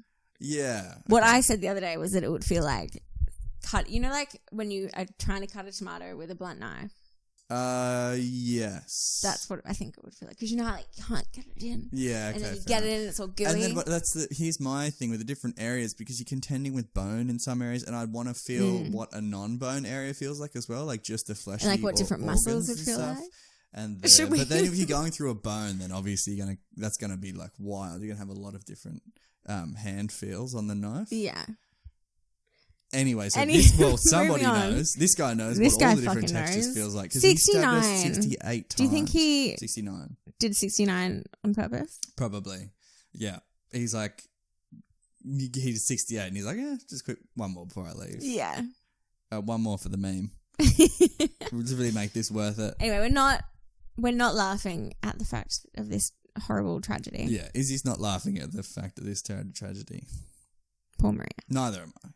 Yeah, Maria, okay, so, and her hands are bound as well. She's got her hands tied together in front of her with twine, her legs underneath her, whatever that means. I assume it's that stretch that the guy was trying to make us do at that boxing class a few weeks ago that I couldn't quite wrap my head around.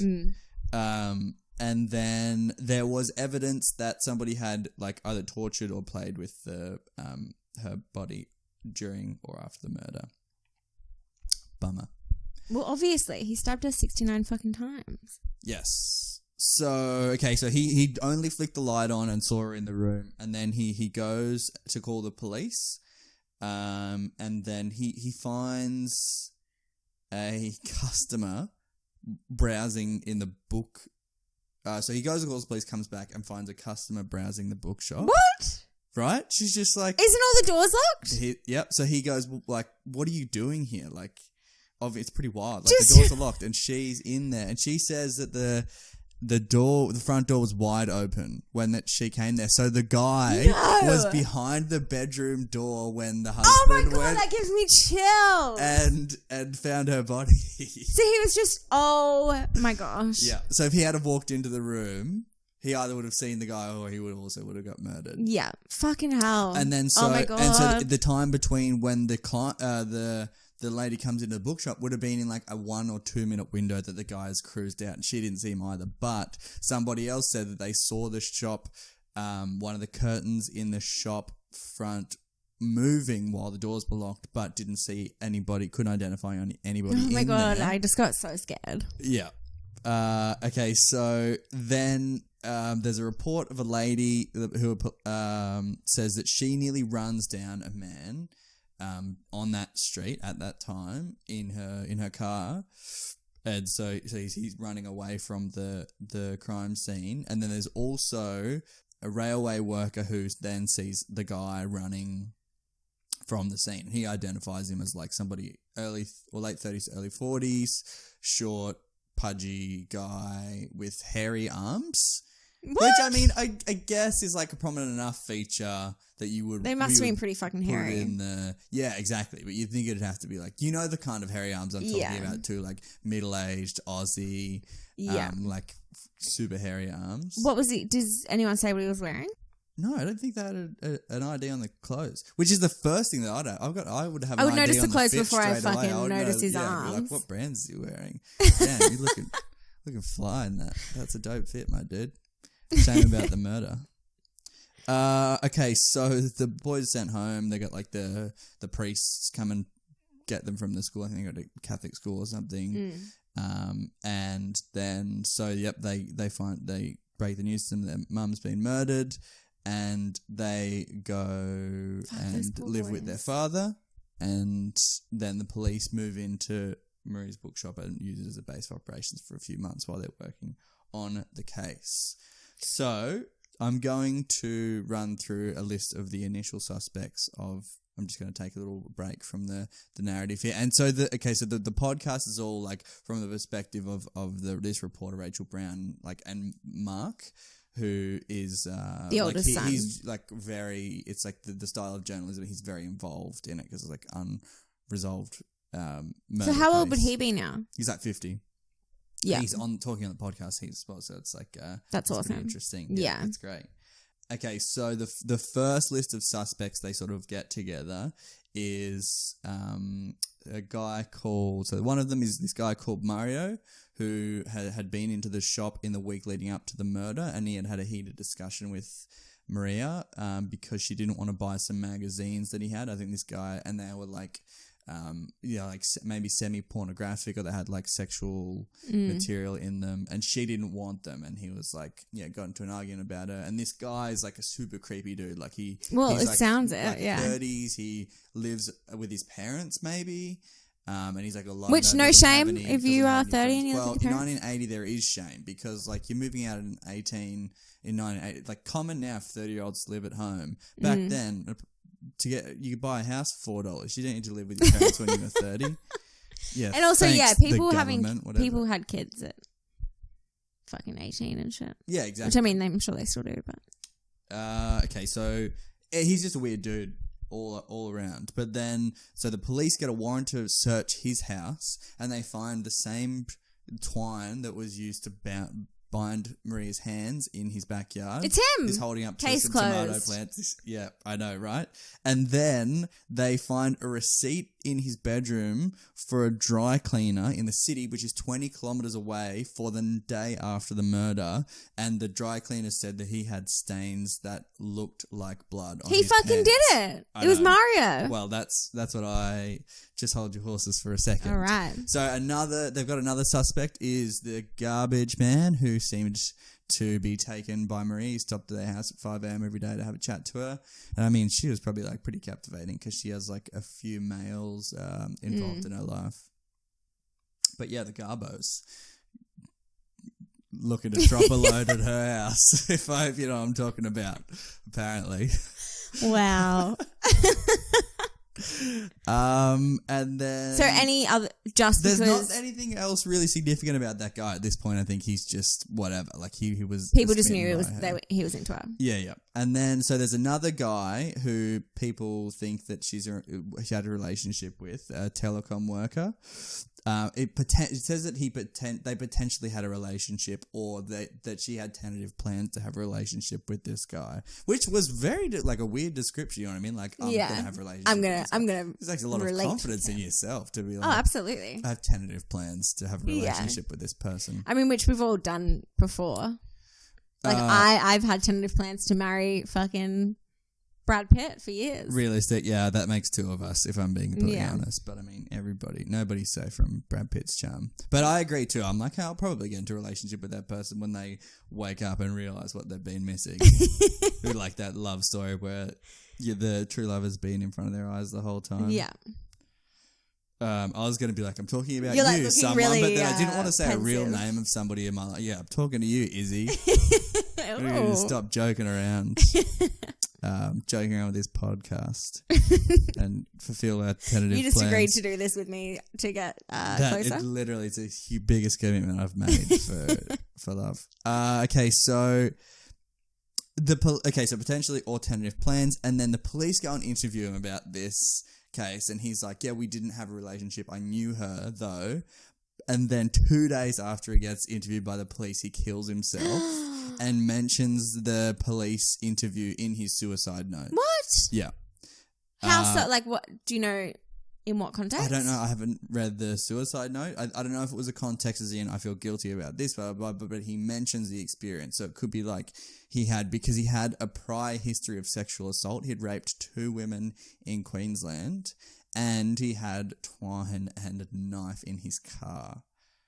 If he was killing himself over this, surely he would mention that in a suicide note, right? Well, who knows? Maybe he didn't want to, like, I mean, I don't know if, like, the same rules apply to people in this scenario. Who knows what kind of stuff is going through your head. Maybe he like, wasn't looking to admit it, but I don't know if it's something I'd be super pumped about to have in my suicide. Like, by the way, don't forget to mention this in my eulogy.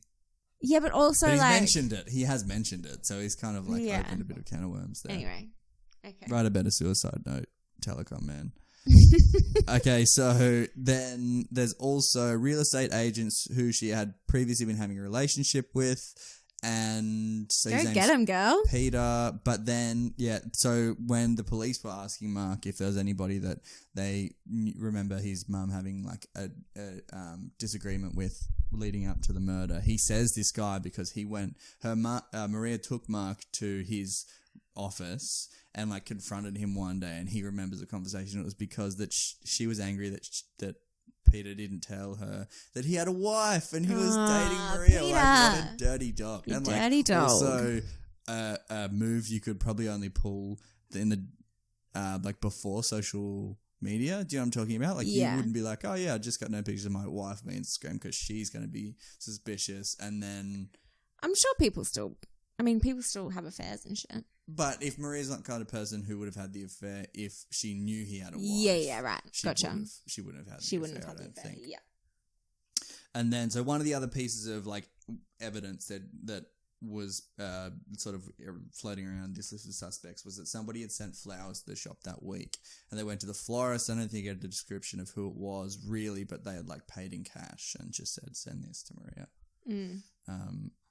Yes. So... The few weeks goes by and the case is growing cold. So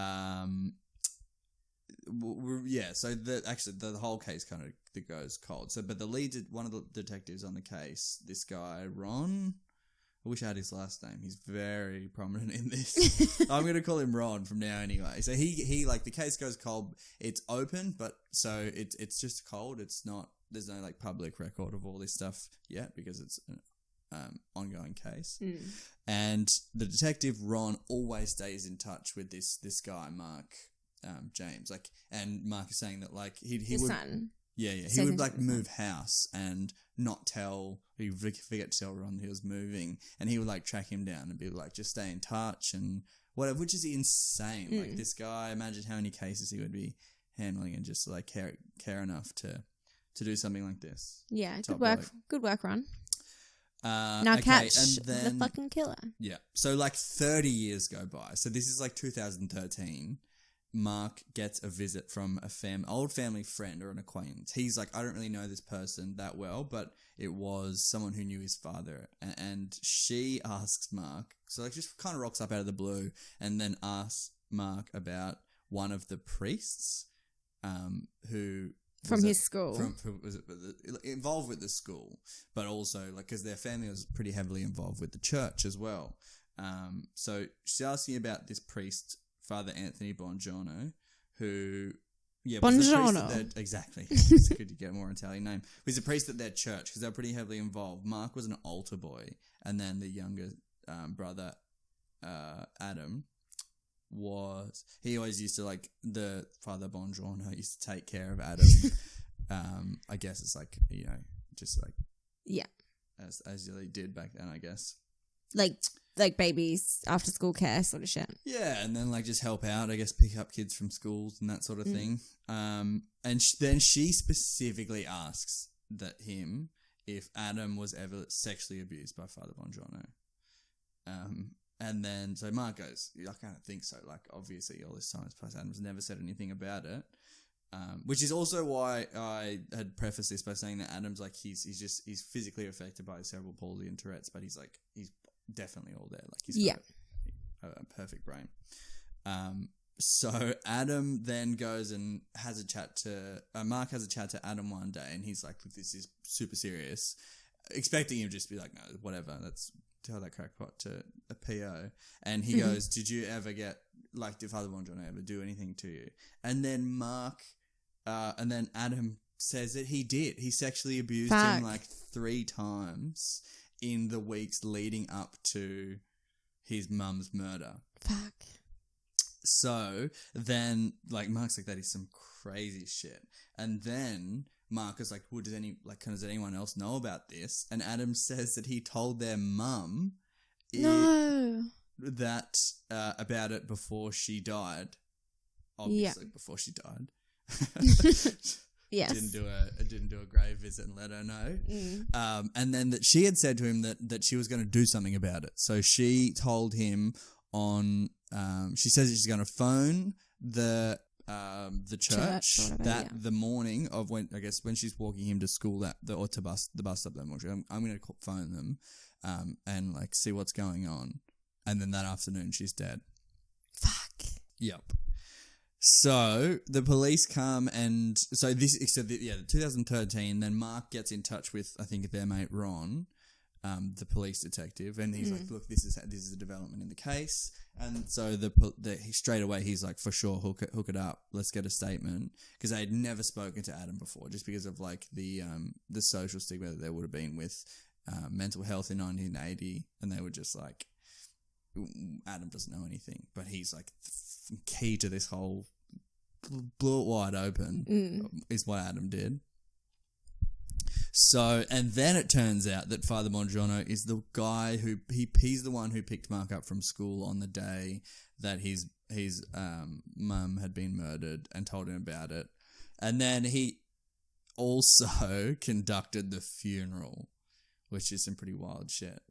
So, this is something that then is obviously crazy because the police are had a huge presence at the funeral because they thought the guy would come to the funeral, the killer, and then later on they obviously realized that they should have been looking at the people from the church at the funeral, not the other suspects.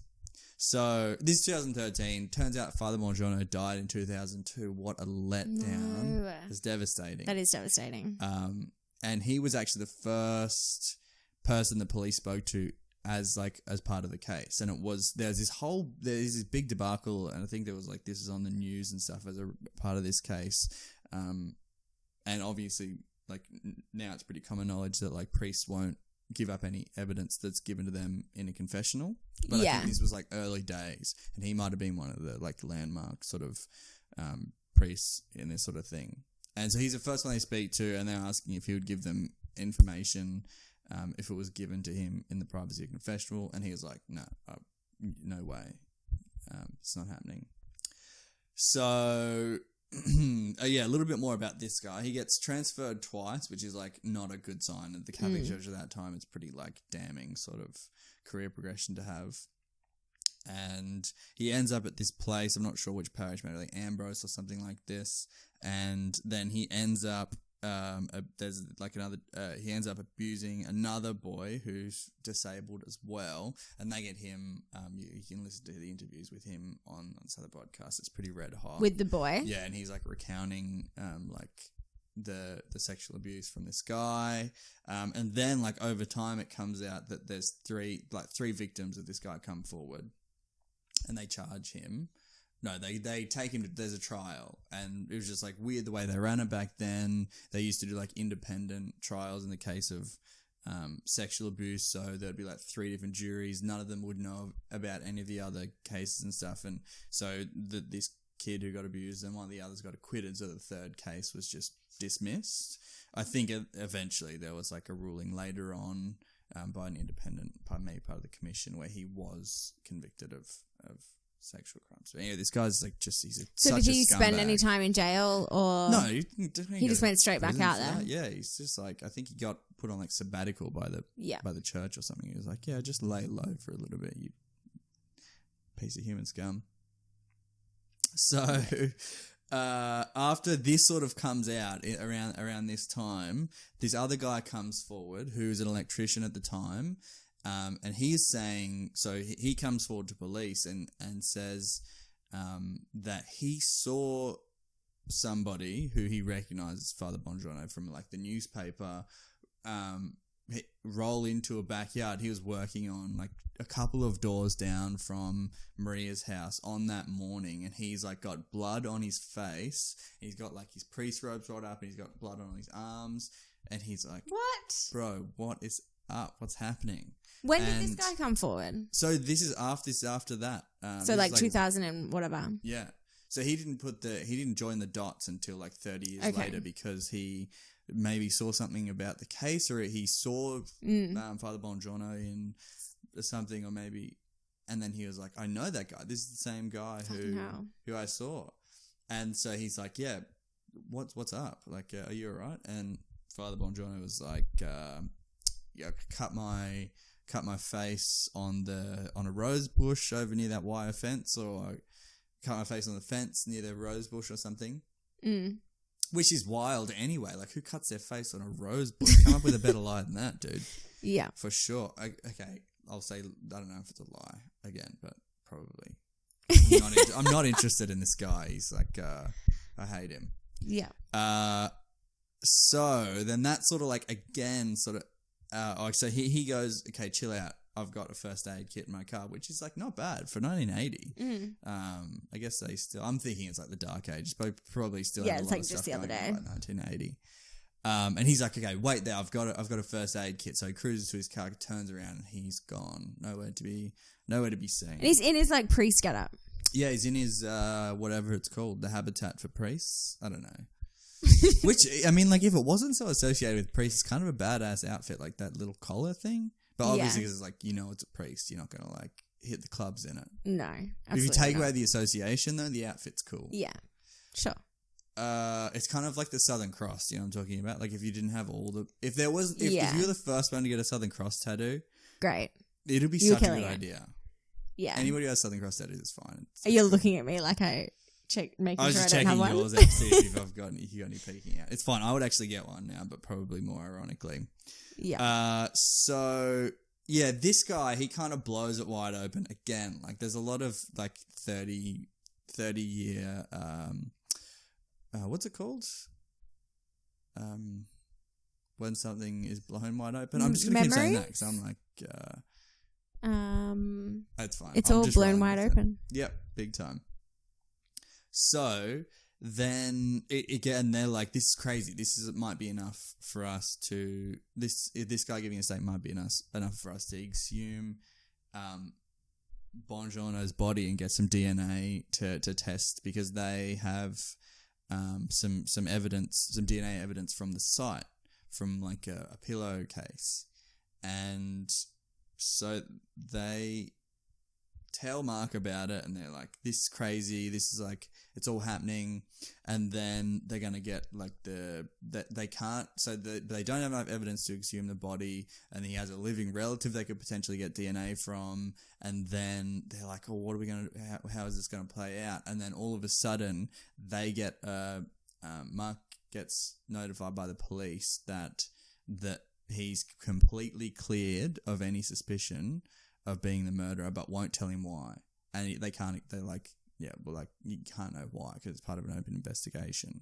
But we didn't exhume the body and we're completely clearing his name. Wild. So wild. But so they're like, okay, that kind of sucks. But Which always is the fucking case when the church is involved and shit like that. It is, because around the time, I'll come back to this later, but yeah, that is kind of relevant, especially around this time. So they go back, and then Adam goes, oh, well, if it's not him, that's fine. It could be this other guy, another priest, who's like, his name's Thomas O'Keefe. I feel like I know that name. Father Thomas O'Keefe. Yeah, you might know why as this progresses. And he's like the head priest. So I guess there's like different levels. I think Bongiorno is just like one of the priests, and then he's like the parish priest, which, whatever. There's like different, like you get like red-hatted or some shit. You get black belt. Didn't you grow up going to church? Not Catholic, though. It was like not the same. I went to a Catholic school, I didn't pay enough attention to get the hierarchy. Yeah. I didn't like that. I didn't like the ceremonial side of it. It doesn't make any sense. I mean, like, yeah, the outfits are dope, but that was pretty much all they had going for them. And also slam dunking wine in church seemed like a cool idea when I was a teenager. Anyway, so he's like, yeah, it's probably this other guy because he had also sexually assaulted Adam. So it turns out on one of the days that, or maybe the first day that he was sexually assaulted by, saying buongiorno is really hard to do without an accent. I'm desperate to do a really offensive Italian accent. The same day, one of the same days that he got assaulted by buongiorno, after that, old mate Tommy O'Keefe had sexually assaulted him as well, which is like such a dog move. I mean, obviously it's a dog move anyway, but like, especially with this kid, he's so like, he seems defenseless or something. I don't know. Anyway. Well, that's probably why they're targeting children with disabilities. Yeah, I think it is because it's like, obviously, even if they do get caught, then their alibi, especially at the time, would have held less weight because of their disability. Because they probably would have been more easily dismissed. They would have just been like, well, he's crazy. What are you going to believe him for? I'm a priest. Yeah. Which wasn't a scandalous thing at the time. This is 1980s. No. Everyone's like, priest. Yeah. Beauty. Yeah, they were like the king. Give me some of that holy water. Yeah.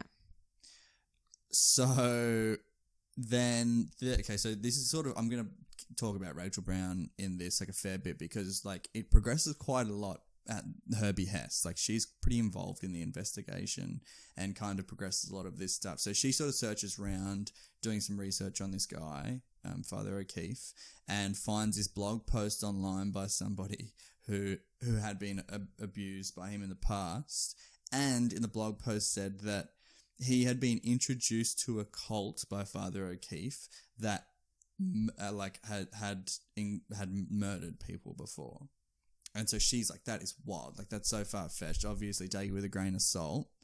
But then she goes to, like, the Melbourne Library or something and goes through, like, a microfilm of old newspapers for around the time I think the commission was going on in, like, 2006. The Royal Commission, maybe? And there is reports in 3 different newspapers that the independent commissioner appointed by the Catholic Church, I think when they were just like sorting all this stuff out, paid out $33,000 to this guy, to this victim, and that his statement was there was no reason not to believe his account of the priest and him practicing ritualized murder. Fuck. 33,000, that's it. Which, I was going to say, like, to put a price on that, 33,000 is... That's not much. You can't put a price on it. 33,000 is not enough. But is it like hush money? No, I think at this point it's like, it's not to keep them quiet. This is like found and there's reported on and everything, but they're like, it's damages, I think. Yeah. Okay. So this guy's name is James Shanahan. She meets up with him. Yeah. The victim. Tracks him down. Yeah, this guy. He's got some really interesting stories. So the guy, James Shanahan, this other victim, says that this, I think, when Father O'Keefe was in a different parish or something, he was like an assistant. He was the assistant priest there, was abusing him then. Like it started when he was at school, and then it just ended up being like a weekly thing where he would he said this was like a pretty wild description of it. He said that the agreement was they'd pick him up from school on Tuesday afternoons and drive him home and then sexually abuse him on the way home, which is just like, so regimented. And imagine knowing that's happening every Tuesday. I know. Like, oh, fuck. Like, it's like, think about how much you didn't look forward going to school. Imagine if you were like, I've got school and this afternoon. Scheduled abuse. As if you wouldn't be pulling sickies on Tuesdays. I'm not going to try and victim blame here. That's awful. But still, I'd be pulling sickies every Tuesday. Yeah. I guess eventually, he said that Father O'Keefe introduced him to a cult where, like, amongst other wild things, they would drink blood. The Father O'Keefe and a bunch of other, like, whoever else was in the cult would wear hooded robes. And then throughout the course of the time where he was going, that they had murdered 4 people. Fucking hell. And then eventually, I think he ended up also identifying another priest pedophile who's like notorious as a result of that. And he was also at this cult, apparently. A part of the cult. Do you know what the cult's called? No, I don't. I'm not too sure, but I'm desperate to do. It may be another episode in there. Yeah. Because once I stumbled across that, I almost ditched everything else. Especially when those sorts of things are in Australia, because you hear about all these cults and shit like that in America and in Europe and stuff like that, and you just never think it happens in this country. Yeah, that's what blew me away about it. It's local. Yeah. Like overseas, I feel like I wouldn't have any problem believing it if it was in Europe. Yeah. And then, but because it's here, you're like, well, you're so extra skeptical about it because Yeah. of all that. It just seems so weird and close to home. Crazy. So crazy. So crazy. So Father O'Keefe was never questioned. Got him. Nice one, dude. And he died in 1984. Such a letdown. None of these people are alive. Yeah, that fucking sucks. And then so the kind of guy that he was, and like considering that he lived at the church, which was like just a couple of doors down from their house. Yeah. Then so the electrician also said that he saw somebody at the church at 15 minutes before, around the time of the murder, before he saw Bongiorno coming through the blood all over him, who looked like Father O'Keefe. And his description was, I don't think he went to that church. He was like, he looked like John Cain, I think, who was maybe the Premier of Victoria at the time. And then it's also like they have photos of the two, and they kind of look similar. And he said he saw him at the church around that time. So this is sort of where the investigation kind of catches up with the events of the podcast a little bit, which is like, again, you should definitely listen to it. Yeah, I definitely will. And so the Rachel Brown, she's trying to find any DNA she can from Father O'Keefe, and so there's like all these different records, and she's going through and finds out that he had a twin brother, but then he had died as well, so a bit of a letdown there. And then she also found out that he was on a record of having an autopsy when he died, which is if you die in unusual circumstances or like not just of natural causes, you get referred to a coroner and they might do an autopsy. And they did, but they didn't have any DNA samples of him. Of the twin brother? Of Father Thomas. O'Keefe. Yeah. So that was a bit of a dead end as well. So all of this is going on, and then sort of out of the blue, it comes out that the police come forward and they're like, oh, you know that pillow that we got the DNA from? By the way, that was not evidence from this case. This was from the evidence file that was kept next to the evidence from this case. And it has just like, it's a foreign object. It's from a completely different crime scene. Shut up. And so all these people And this is recent that they've said this. Yeah. This is like this is after 2013. Like yeah. This is kind of happening live while the podcast is happening. So there's maybe 12 suspects that were cleared by DNA evidence. Because of the DNA on the pillow?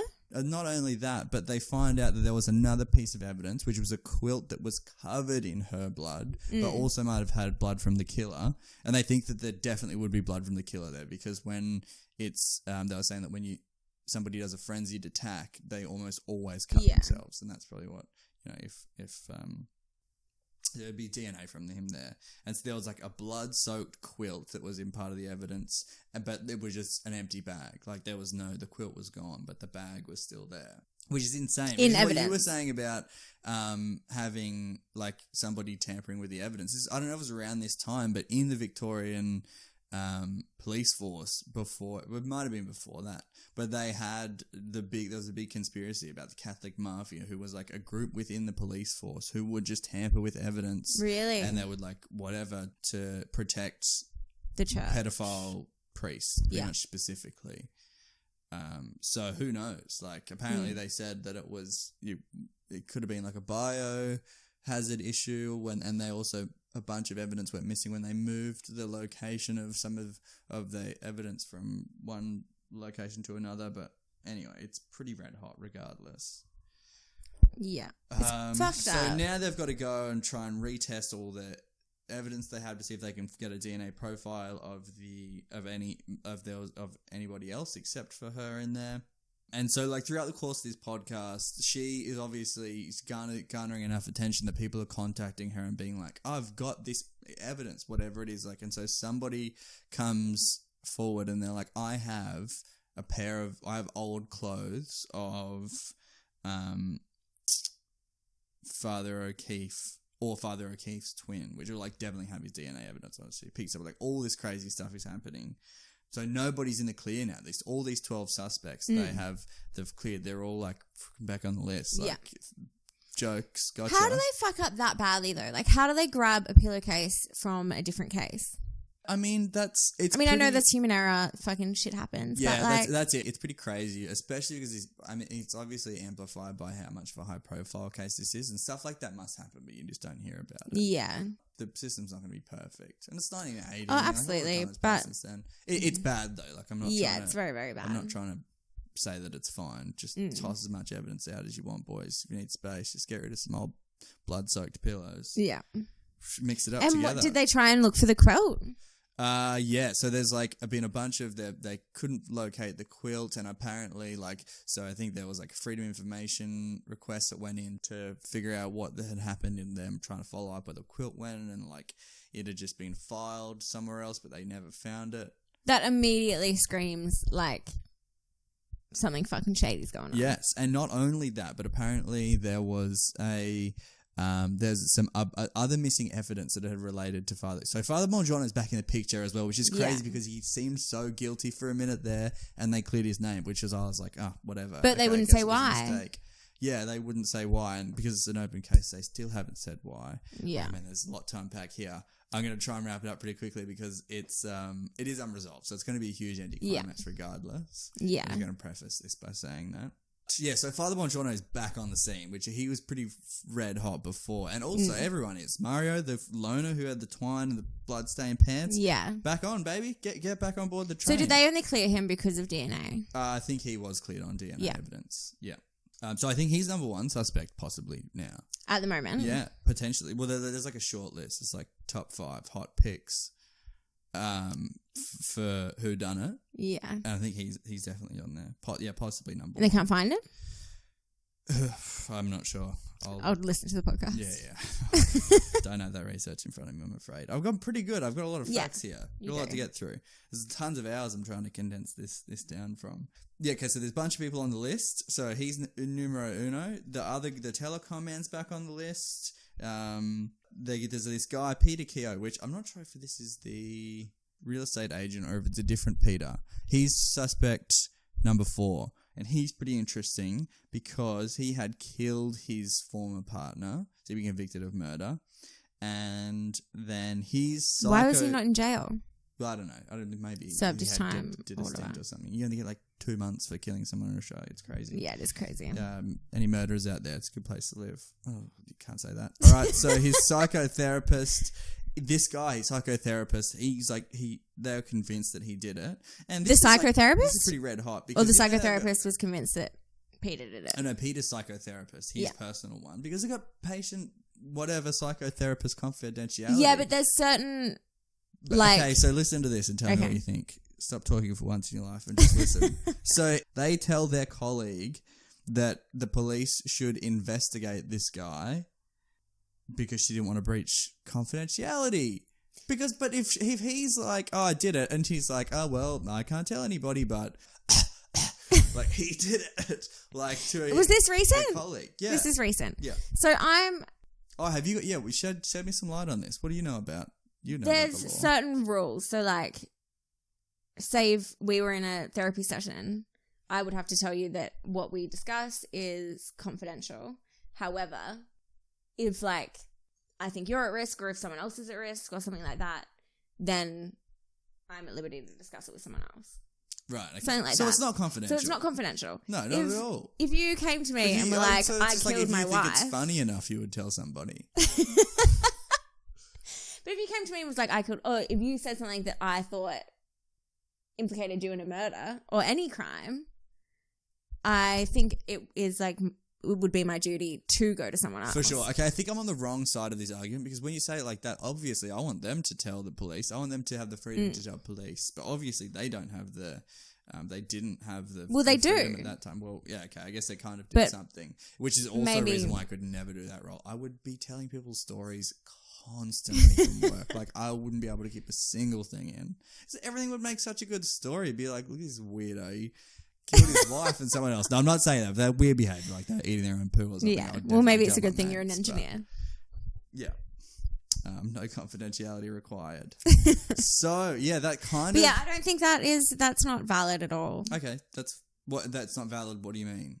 As in they're totally within their rights to do They're that? totally within their rights to go and tell some people. Okay, sweet. I That's believe. fine. I'm on board if they can. That's good. That's better. Hey, look, if I'm wrong, let me know. I'm only first year. Letting people know they're right. First year You don't psychology know student that here, one, so I don't have all the answers, unfortunately. Come back to me Keep in us year 4. posted. Go Yeah. and talk to your professors. Yeah. Pose them the question. But I have learnt that. Okay. There's like a duty of care thing. Cool. Well, that kind of brings us up to speed as it stands. Yeah. So there's like a few more developments, but it's kind of still happening at the moment. If there's an update in the future, I will definitely vocalize it on the podcast because I'm pretty heavily invested in this. I went back and listened to it again. How many episodes is that? It's like 6 or 7. It's like Yeah. so. Look, I know what young people are like. Because I'm one of them. I'm like, oh, I know what young people are into. The youth are out of touch. I am a young person. And when somebody tells me to listen to something like this, I'm like, I'll get round to it. Yeah. And when I die. 6 episodes. And they're half an hour. Perfect. Oh, Game changer. A dream. That's it. If I'm starting a podcast that somebody else is telling me to listen to, and I see 2 hours on it. yeah. I mean, we're about 2 hours at this point, but if I see the number 2 hours, I'm Yeah. like, I'll call the police and be like, this person is literally trying to bore me to death. They're robbing me of my time. Absolutely. Yeah.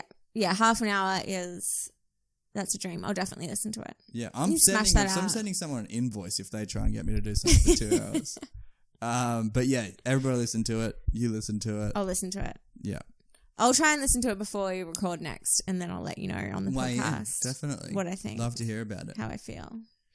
But yeah, that's pretty That much. was really good. That's very interesting. Gotcha. I'm sorry if I was talking at the speed of light through there. There's just a lot to get through in the allocated time. So, That was really or good. not allocated time. We just do We have whatever no we want. allocation. But Yeah. We're still sussing things out here, so.